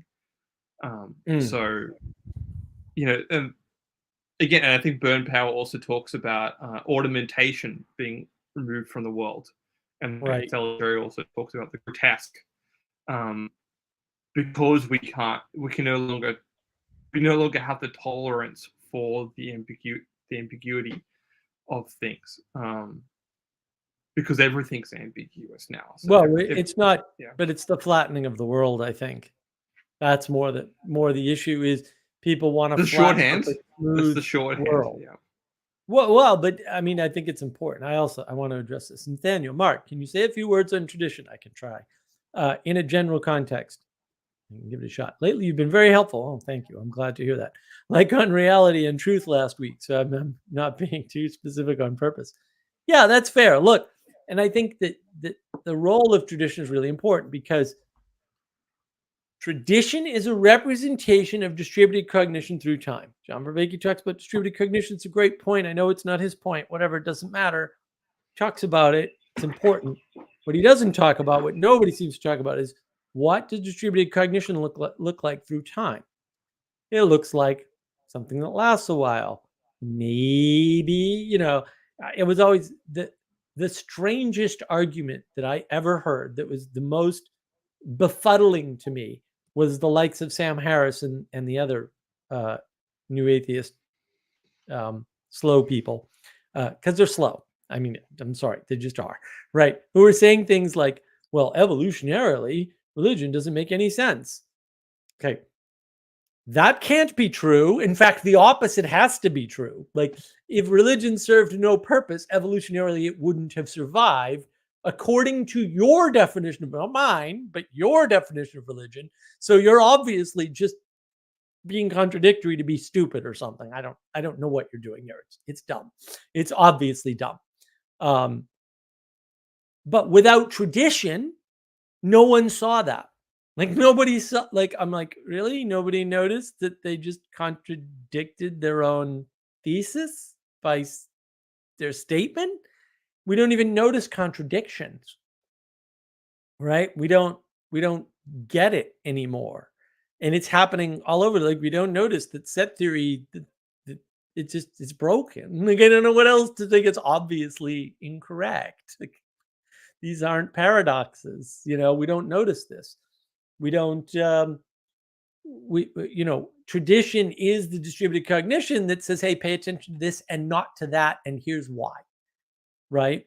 And it's those negative signals. And look, this is B.F. Skinner. B.F. Skinner did a lot of great things for psychology. If psychology is a reasonable thing, which I don't think it is, I think it's reprehensible and too easy to be paid attention to. It's just too simple.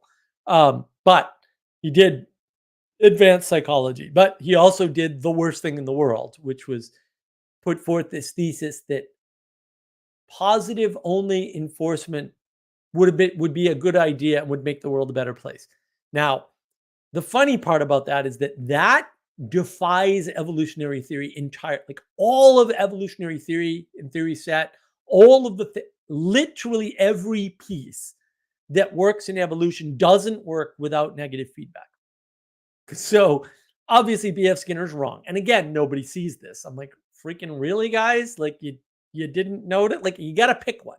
You can have evolution or you can have positive feedback as a working thing. You can have both. You can pick one. I pick evolution. I think evolution is true. I'm just saying. And I'm not on board with, we'll say, all of the things people call evolution, but certainly the basic ideas are correct. Tradition is the thing that tells you that, right? Tradition is the way you know that. And it's not tradition directly. It's the tradition of, well, I don't know about this evolution thing. Let me go ask the institution that's been around the longest. Okay. That wouldn't be a scientific institution, just in case you for a second thought it might be. Let me just put that one to bed. And so you ask that person, and rather than saying, you know what, you should go ask a scientist, they wisely say something like, you shouldn't worry about that. Not, you definitely shouldn't engage with it. Not, that information's not out there. Not, you can't understand it. You shouldn't bother yourself with it. That's useful to know, because this thing is bothering me all the time, except when I shut it off, because I have a great deal of control. So thank goodness for that. It's shut off. It's making any noise. That filter is important. And the thing that we're railing against is being held down, constrained by tradition, by authority, by leadership, by structures, by institutions, by all of these things that we need to survive. They're not optional. You're not going to create the world for yourself, by yourself, find the beauty all alone in the music or whatever, the music that you didn't write or perform, by the way, or get into your ears by yourself. Like none of that happened. Okay. And we don't have the gratitude, the appreciation for this. We don't have the humility to understand we're living in this highly interconnected world. It's like paying any attention to Rousseau, right? Because Rousseau's like, oh, well, society's the problem. Okay. Let's assume that society's, we'll say the problem. I will grant you that. It's not optional. So the fact that it's a problem isn't relevant. That's relevance realization, right? You're going to realize, even if this is true, there's nothing you can do about it. So get over it and move on. Stop trying to solve the truth. The truth is not solvable. It's not going away by definition. The things that aren't going away or aren't changing based on your interaction or lack thereof with them are true. That's what the truth is. Reality, to a large extent, not exclusively, is the thing that objects to your subjective experience. You're not getting around that. Society is just the statement that you live with other people on a planet. Yeah, okay, that must be the problem. The only solution to that is suicide, by the way. I guess if that's what you want to do, I'm not recommending it, I think tradition would say suicide bad. The tradition's kind of on your side all of a sudden. It's not this bad thing that's sort of holding you down. And that's the problem. When we feel that way, when we feel like, well, in the trend that I said, it's super dangerous trend, and not even that I actually disagree. Taxes are theft. Like all taxation is theft. Wow. That just says whoppingly bad things. Like you're getting a blot for your taxes, whether you realize it or not. Maybe you're not getting what you should get, right? Like fair. Like I said, I have some sympathies for this concept. You're disconnected because you don't see the beauty in participating in the country that's taxing you. That's what that means. It means you're disconnected from the beauty of the system that you're part of, that you were, like it or not, born into or chose to move to, or whatever the situation is. And that's a problem. And I think, is it my latest video? I think it's a video I just released. I kind of talk about this. Like you can pick a different government, you can move. And if you're not willing to move, stop complaining. But if you are willing to move, you may find the same problem is still in the place you move to, or maybe not. Maybe it's better. Maybe the set of trade-offs for the other country you want to live in is a better set of trade-offs for you. I have no freaking idea. I'm not here to give you answers, right? I'm just here to show you the complexity of the world, so you go running back to institutions and tradition where you belong, because by definition, that's where you belong. Those are the longest lasting things. And if you don't believe the longest lasting things are the most important, you're denying evolution, which is fine. But also, if you're denying evolution and you're headed, straight towards nihilism, save yourself and everybody else some time and trouble. Not recommended, but if you're going to end up there anyway, I don't know what to tell you. I'm not a fan. Don't recommend. But also, those really are your options. Like you were born into a world, into a time and place. Tradition is there to help you, to keep you safe. If you reject it because you can't relate to it, that's you. Like the tradition's not failing you, you're failing the tradition, because tradition needs you, right? The world needs you to be better. And you need the world to be better. Well, I'm glad that graphics come up. I did that like 3 hours ago or 4 hours ago, something. So with Adam's help and a little help from Sally Joe, although not much. So tradition is useful relevance realization over time. Yep, that's part of it. I mean, tradition does a lot of things, but relevance realization is one of them, right? It helps to tune your relevance realization. Without tradition, how would you know what to pay attention to? See, the thing is, people think like, oh, I'm not embedded in a tradition. No. You may not be embedded in tradition, but man, no matter how not embedded in a tradition you are, and this is Tom Holland's point, although I think people take it way too far, like you're still benefiting from the tradition, even if you're not participating in it. Now, a generation or two of that, and we won't have tradition left, and that would be bad. And you can say, well, that's silly. Oh, really? They're knocking down statues. Like, what do you think that is? They're denying tradition. They're destroying tradition. They're trying to get rid of it. You can say, oh, well, General Ely had slaves or whatever. Maybe. I don't know what to tell you. That was part of the world, but also war hero from the Mexican War. So, and we celebrate. Look at the Bunker Hill Monument in Boston. Why would you bring that up? It's history, I know. We lost the Battle of Bunker Hill. It's actually the Battle of Breeds Hill. Don't get me started. We lost that battle. Why do we celebrate it? We celebrate a lot of things that aren't necessarily good. Why do you celebrate? To remember them. Why? Because it's important to know about bad things as well as good things. You can't just know all the good. This is back to B.F. Skinner and the Walden was his project. Walden 2, his son tried it again. It's like, you people, your experiment keeps failing. Maybe that's because your thesis is wrong. I don't know. It's usually how science works, even though you don't want to admit it. B.F. Skinner, positive only reinforcement. It doesn't work. You need the negative to be out there, to have contrast. And things like tradition help you see contrast. Like, what's new in the world? How would you know what was new in the world without tradition? Like, puzzle me that one. And that's why tradition is useful. And that's why when tradition is being destroyed or denigrated or whatever, you know that there's a loss of beauty in the world too. Because the same thing that connects you to beauty can connect you to tradition. And that's the poetic way of informing the world. See my video on the knowledge engine. It's a great video. And Nathaniel, thanks for that. Oh, well, you're welcome, sir. Yeah, it feels like most people think traditions are just some of the options on a menu. Good point. I start RCIA next week, so I have tradition on my mind lately. Excellent. Very good. Very good. Hope it works out for you. RCIA is a process for becoming Catholic, so for those who might not know the lingo. I don't think anybody knows that lingo. You guys are Yeah. freaks. You make up your own crazy. Well, it stands for Rite of Christian Initiation of Adults.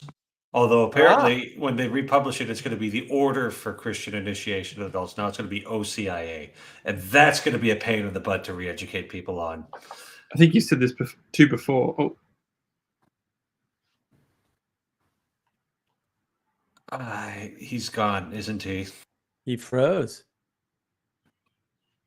Damn it, Jesse. Why did you freeze? It's the Australian wallaby upside down. Yeah, but it's summer there. Or it's spring. It's moving spring into over summer. there.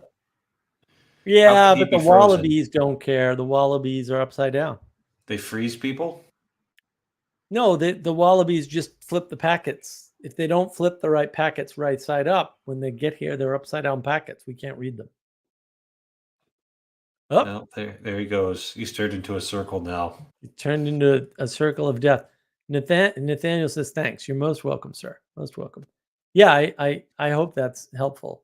I'm very frustrated. Like, everyone's like, the problem is I listened to, I guess, Donald Hoffman talk to Jordan Peterson. And it's like the blind and the stupid leading the other blind and the other stupid. I'm like, you guys just need to pick up a book. I suggest Plato's Republic. Like, I don't know what to tell you. All the stuff you're talking about is actually in that book. I don't know why no one mentions this, by the way. So I've got my beef. I was told that the entire history of philosophy is just footnotes to Plato's Republic. So I was told that. I don't know. I got the yeah. Here's the worst part. These so-called modern quote philosophers, whatever the hell they really are, have not mentioned Book 8. So in the middle of Book 8, it talks about the end of democracy, the cycle of democracy, and how and why it ends.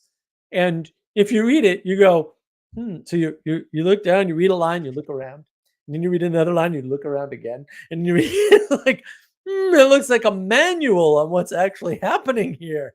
And no one's mentioned this, like literally nobody. I'm like, really, guys? What are you doing as philosophers if you haven't mentioned, hey, you should check out the middle of Book 8, where it talks about the end of democracy and how it changes. Plato can't keep getting away with this. Ah, there he is. He's back. All right, Jesse, what were you about to say? Oh, I was going to comment on your previous personal chat video about you owe your life to the culture. And my StreamYard. This is so bad. 1 second, guys. Uh-oh. Jesse's all upset. Let me read this. Benjamin Franklin. One may ask, which tradition? You can if you want. If you want to be a rebel, be a rebel. But kill yourself instead. It's way quicker, dude. Like, honestly. Like, just stop. Stop rebelling against absolutely everything. If you're gonna do the Last Samurai stuff, you really just need to go 100% all in. Right. Like, I don't like. Oh, you're not really don't spend 2 years in each tradition. That's not going to do you anything. Right. There's all these traditions, and I have to figure out which one to choose. You can't. It's just not an option for you. You're too stupid. It's just that you have to be by definition, right? I was recently watching a documentary where the interviewer in An African tribe asks an anarchist girl, why don't you want to get the lip plate? Yeah, well, the anarchist girl says, I don't feel like it. It makes me feel bad. The interviewer says, but the husband won't pick you. She says, if someone likes me, they'll deal with it. Well, look, if she wants to be an individualist, she can be an individualist. But I don't care. Like, you can't save people from their rebellion. I'm not sure.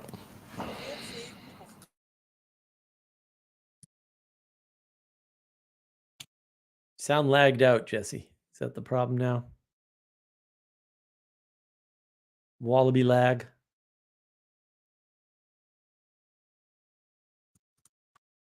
Yeah, I don't understand this obsession with the individualistic. Well, I got to decide for my. No, you just got to pick one and go with it.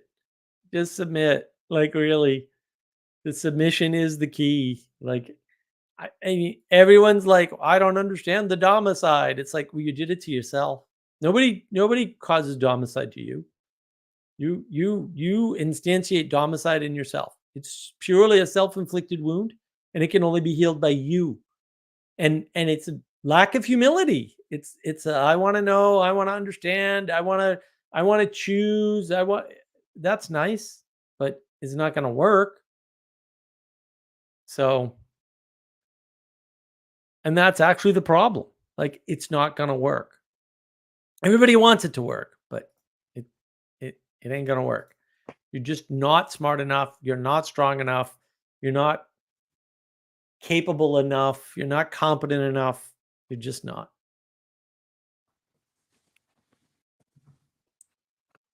I wonder if this is. You know what? You are enough, though. You are dumb enough to screw it up. That's true. And you're talented enough to screw it up too. Yeah.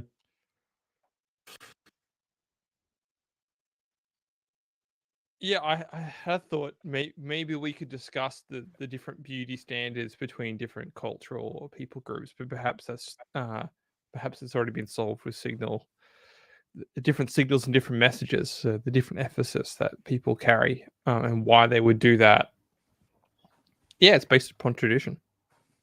Yeah, we can go into that. Let me address Nathaniel first. That's so true. I stumbled upon Ignatius and began to slightly pull my head out of my own ass, as if I don't know that there are other traditions. I didn't throw a dart at a board, right? Well, and I think the same thing that calls to you that we, with beauty, calls to you for which tradition, right? Which tradition are you resonating with? Right? What are the signals that are already out there that you can already pay attention to without doing anything? You just like think about it for a second. Like, what is comfortable to me? And you don't need to go into the whole church shopping thing. Like, if that's what you're looking for. In the same way, you don't need to go into the job shopping market. In the same way, you don't need to go into the spouse shopping market. Like, you can take what comes along and learn to deal with it. Because again, I mean, there isn't a person for you. Like, there isn't a perfect person or something, right? There isn't a perfect church. There isn't a perfect job. Like, these things do not exist. And you have to make a trade-off, a sacrifice to get what you want. And that's what we're rebelling against, is the sacrifice, the giving something up. And it's the signals that we could listen to and intelligize, inform, right? And go, oh, okay, well, this is how this works. I mean, that's how you end up with different traditions seeing different things. African art, it some of it's very beautiful, right? But it's not the art that I resonate the most with.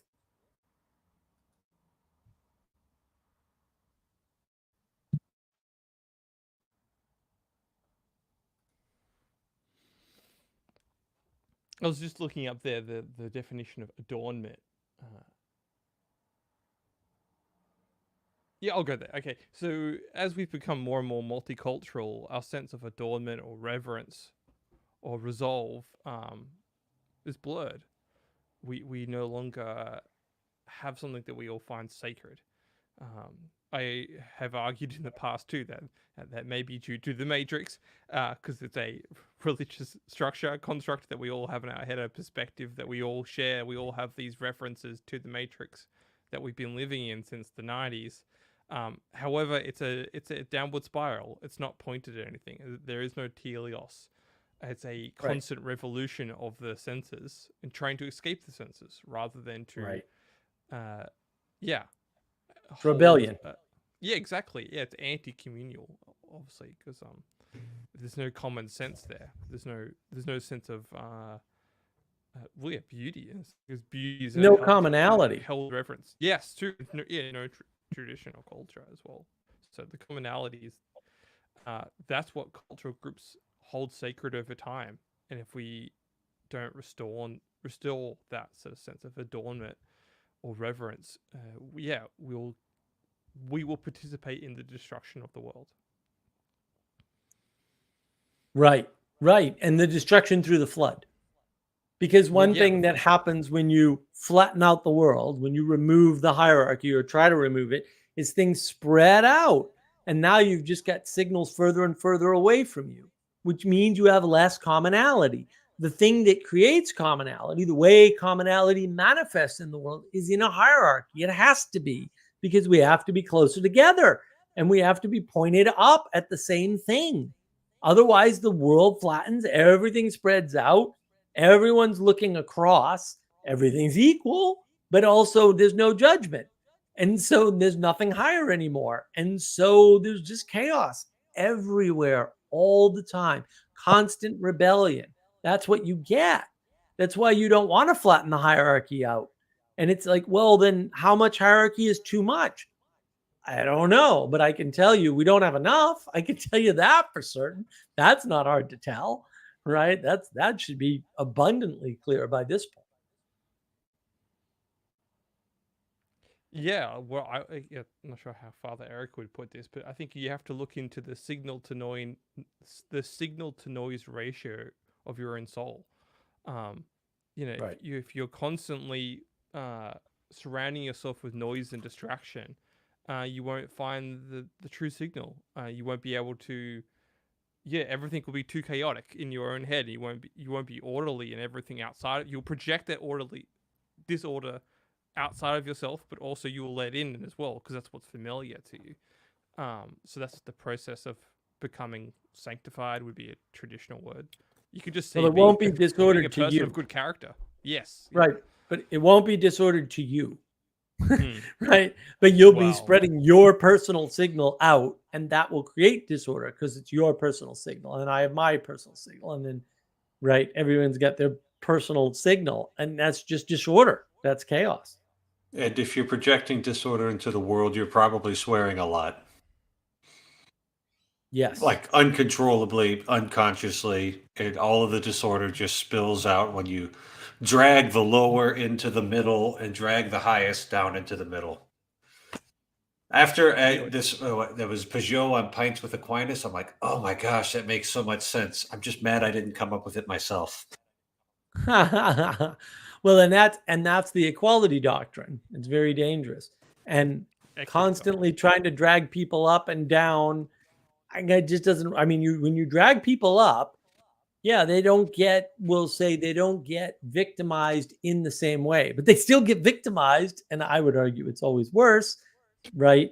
But you also get angry and resentful. Like, you want to know where all the anger and resentment comes from and all the tribalism? It comes from the equality. That's where it comes from. People don't want to be equal, first of all, right? They want to know where they are in the world. And when everyone's equal, no one's anywhere in the world. Everything's flat. Right? There's no discernment or judgment whatsoever. So that's not good. And then when you are trying to manifest the world in such a way that you're not constrained by the hierarchy, because the hierarchy constrains, you're indomiciled because you have no place to live. There's no home. That constraint is home. Home is constraint. It prevents the animals from coming in and eating you at night. Right? It also prevents you from having enough book storage. Okay, but like you give up a little bit of book storage, you don't get eaten by animals. It seems like a reasonable trade-off to me.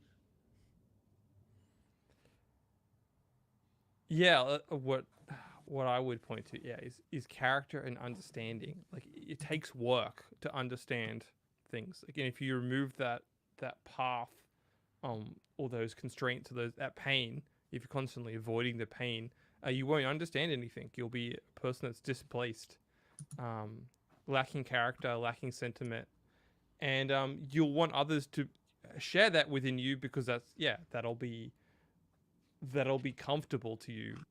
Yeah, it's a mask. It's a false confidence. It's a false comfort.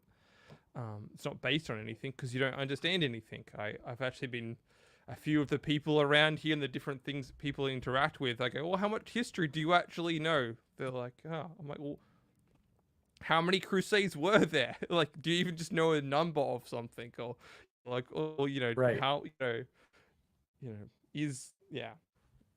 Well, and we've reduced what everything. What you think is a bad sense of character, is that actually true? Have you actually thought it, or you just take it on projections and understandings of others and not actually listen to your own signal? Or are you actually filtering out the noise of others? Right. And we've reduced everything to a single aspect, right? Like Crusade's bad or Crusade's good. It's like, really? Oh, you know what the Crusades were caused by? The Pope called them. It's like, really? Because the story of the Crusades is a little bit more complicated than that. And that's the thing. Like, and it doesn't really give a way to connect with the world when you reduce the Crusades to something the Pope called, or because they wanted to free the Holy Land, which wasn't actually the reason. There's the lies, damn lies and statistics or whatever, right? There's the falsehoods, but then there's also just the reduction. And that's the problem. When you keep reducing things, then you're kind of screwed. Well, and then you end up with, look, Nick, if I want to be respected, I should be respectful. Maybe, but that doesn't work. Like you can treat others the way you want them to treat you all day long, and sure, you should do that. Doesn't solve a problem. I reverse it anyway. I just assume people want to be treated the way they treat me. That doesn't work well for them, by the way, but I don't care. I'm happy for mutuality, but it doesn't solve a problem because you change perspective and the opposite problem appears immediately.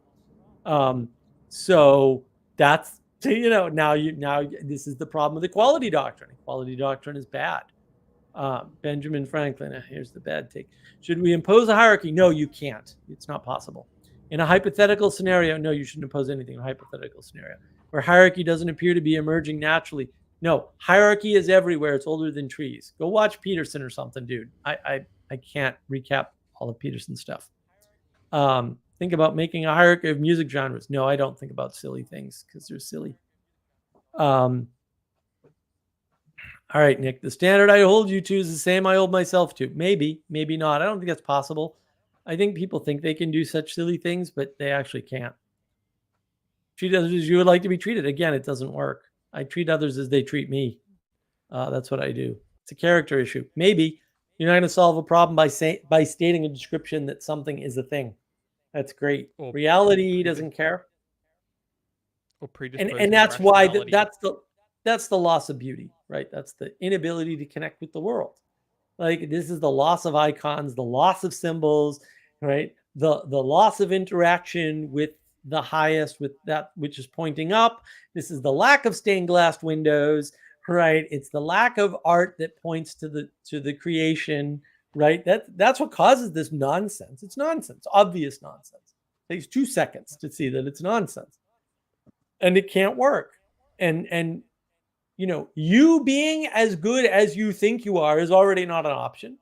Or being as good as you want to be is already not an option. And you being as good as you should be is not an option, right? Like none of that is already an option. Why? And why do I know this? Because the world needs you to be better.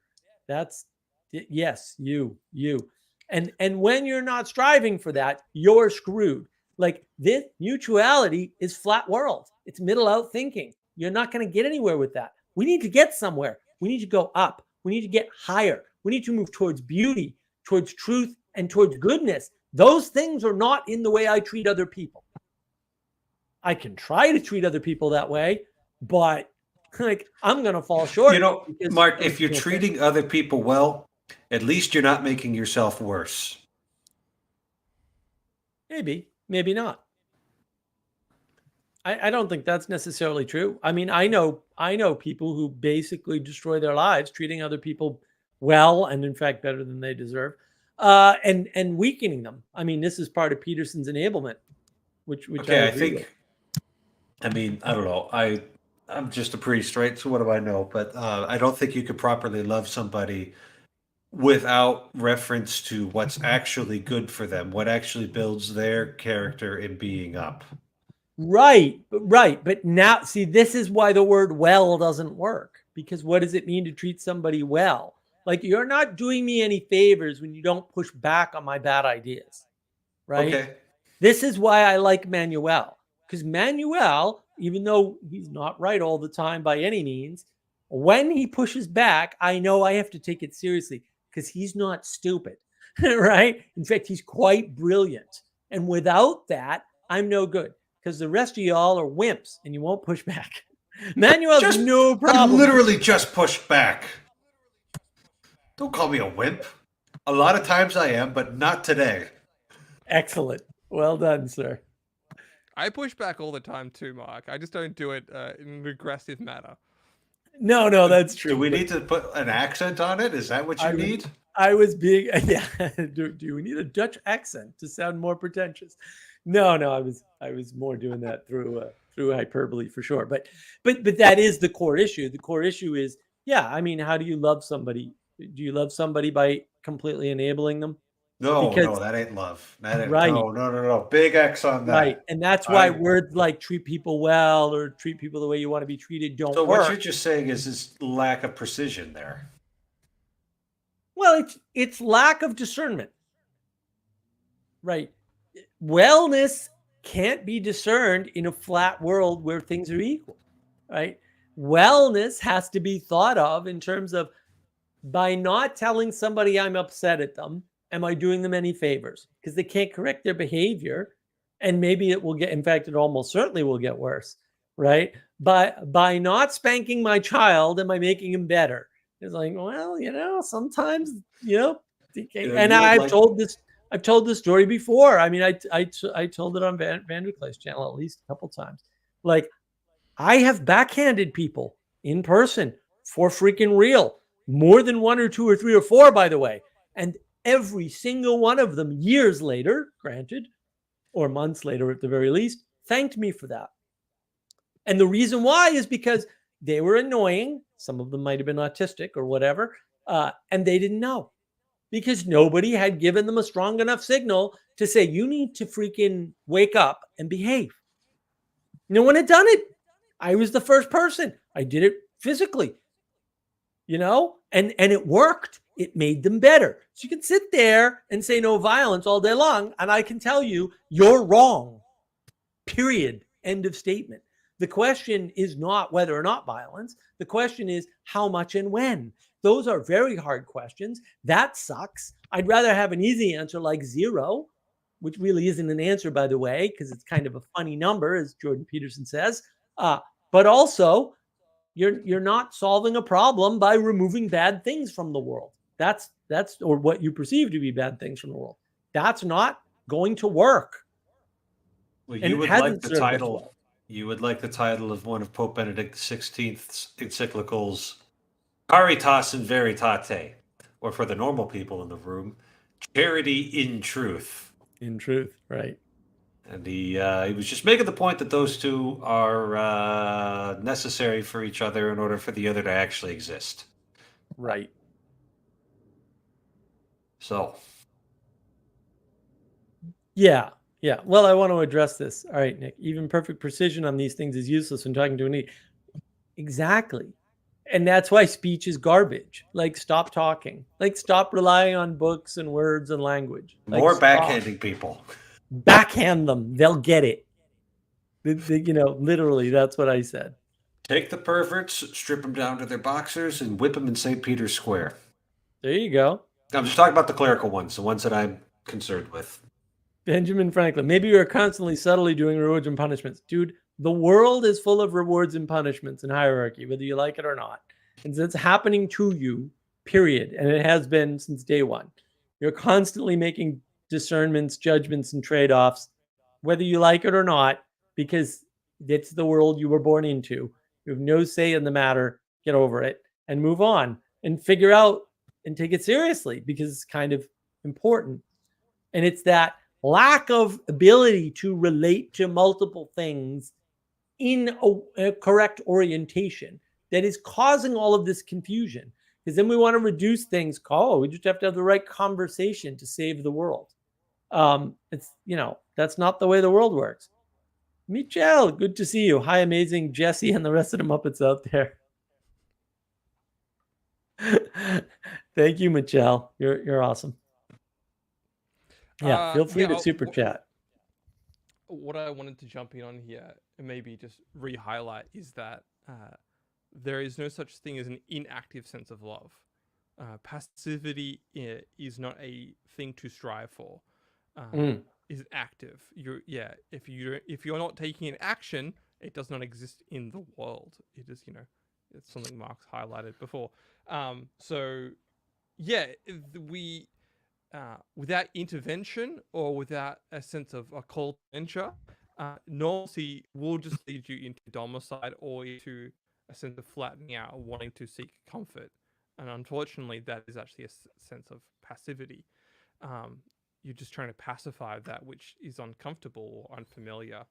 And often, if you don't repeat and tell people that you love them, maybe they've forgotten. Maybe they've just assumed they've gotten to that state of normalcy and closed-mindedness, and they've forgotten that there is beauty and art and signals around them that they need to reorientate towards the good. Right. Well, you need those signals. And one way we know that people care or whatever is they don't stop trying, right? They're still signaling to you.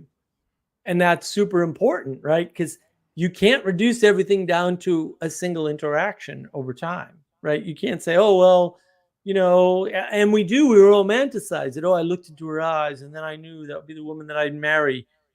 They're almost always separated after that first event. And it's the second, third, fourth, fifth events that make it happen, right? And so it's that constant renewal of the signal that matters. And this is what I was saying about maybe the thing that makes beauty work is its temporality, is the fact that it's temporary. Even if it outlasts us, we know it doesn't outlast everything. Oh, so you don't think beauty is a transcendental property of all beings then? Beauty is a transcendental property, but I don't think it's a property in this world because I'm a Plato, right? At forms, baby. Beauty's in the realm of the forms. It ain't got nothing to do with this. And then the question is, how closely does it conform to that ideal? And then what are we sensing? Or more to the point, what are we orienting towards? Because that's where I think the real money is, right? This signal is calling out to me, it's connecting with me in a way. And because it connects to me, I change my orientation in the world. What is that? What does that do? Is that moving me through feelings and emotions? Is it moving me through attraction, right? Because some things are emotionless attractors. You're just like, oh, I don't know why I like that. So you're not in touch with your emotions in the moment. You don't know what you're feeling, but I like that. Okay, fair. It's moving you without emotion.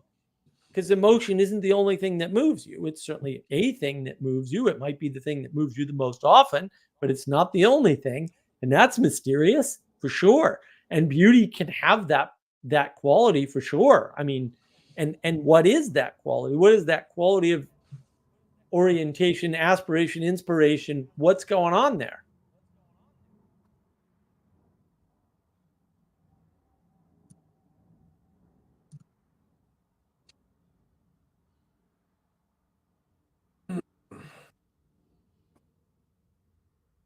beauty a container? No, I don't think it's a container. I mean, it's within a container.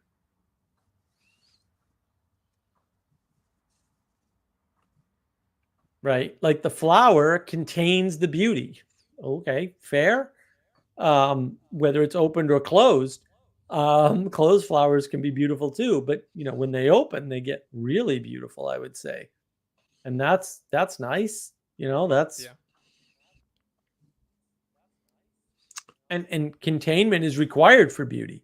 Like if it were just everywhere, it would just be blinding, and you wouldn't be able to interact with it anymore. And like Karen Wan talks about this all the time. She's like, it's the constraint from which the beauty emerges. Yep, it sure is. It's the constraint that causes you to make the beautiful art. That's the art doesn't happen without the constraint.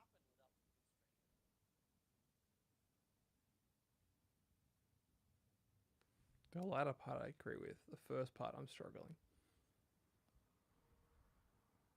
Yeah, I mean, Karen's good at talking about that. I famously very much respect Van Gogh and his sunflowers and Van Gogh in general, and I often cite Van Gogh as the last truly Christian, or for the old sense, Christian artist of the classical sense of the traditional sense of the Christian artist. So in that sense, I do find flowers, even in their dead state or decaying state, as beautiful because they hold that property. Well, speaking of decaying, that's not fully articulate. My capacity to pay attention is decaying pretty rapidly now. Well, Father Eric, it's lovely to see you. It was beautiful to have you on the live stream. Thank you. Okay, just don't be weird about it. I'll be weird on your live stream on Sunday for you if you want. Okay, sure. Good night. Good night. By the way, my parting shot would be Psalm 84. So, bye-bye. Okay, Psalm 84, parting shot. I don't know what Psalm 84 is, so I guess that's the best parting shot ever. We'll look it up. We'll do the after party look up. I'm not looking that up. Oh, fine. I'm too lazy for that. Do we have any parting thoughts? I think we're encountering into a new topic, and maybe it's for a different time. I think I think it's your parting shots first. It's mine last. So please carry us out on Signal's beauty, art and beauty.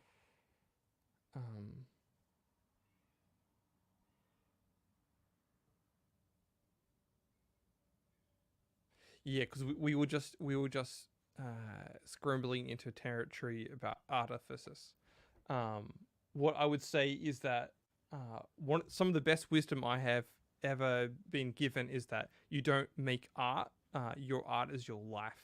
Your art is you don't have goals. You have a system by which you generate goals.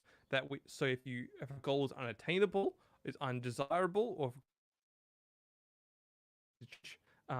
you can recorrect through that understanding, through the system, or through the art of your life and the beauty that you're creating through living or participating in being or sharing with others or being hospitable. That becomes far more purposeful, far more valuable, and far more ideal than a single entity or single property or a piece of content. You don't want to be known for one act in time. You want to be known as a person of character, as someone that is continuing the legacy or the tradition and adding and benefiting from the culture. So that's what you're called to. It's what the adventure is.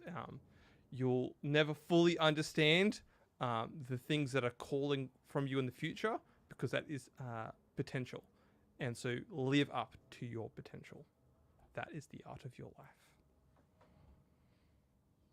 I like it. Well said. Yeah, and I think if art is not reflecting your experience, right, with something higher, then maybe keep it to yourself. Maybe it's not good for everybody, and maybe it's not even good for you. That's what should be going on. And that's what makes it beautiful, right? And beauty is not a quantity, and it's not quantifiable. It's not quantitative.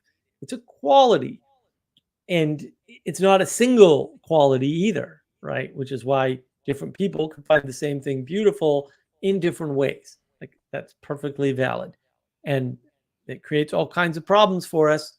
Totally get it, completely understand, but also it's the way the world is, and it's good. It's good that the world is that complex and we're able to interact with it in that many different ways. That's why we need orientation, so that we can have proper navigation through the world.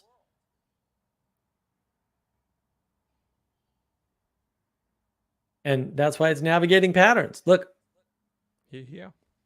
I hope people find this helpful. It was a shorter monologue than normal for reasons. I'm glad Jesse jumped in. I'm happy to see Father Eric. Hopefully this gives you stuff to ponder. And look, I mean, if there's something that I missed, or you want to go over this again, or whatever, comments, likes, subscribes, all that stuff. I'm happy to try and address it further. This is important stuff. I mean, because I think a lot of people are out there thinking beauty is going to save the world, and I hate to break it to you. That's not going to happen. It's not that we don't need more beauty, but in the land of the blind, and boy, are we living in the land of the blind. So hope everybody has a good weekend. Hope they have a good week. Hope to see everybody back on Friday. I fully anticipate doing a stream on Friday. We'll figure out what the topic's going to be. We always have plenty in the queue. This one just came up. Thank you, Dolly, for helping us with the topic. Hopefully it met your Come on needs. again, Dolly. Yes. We need to hear from you, Dolly. We would love to hear from you. Good night, everyone. Enjoy and find some beauty in the world and interact with it and learn how lovely it is.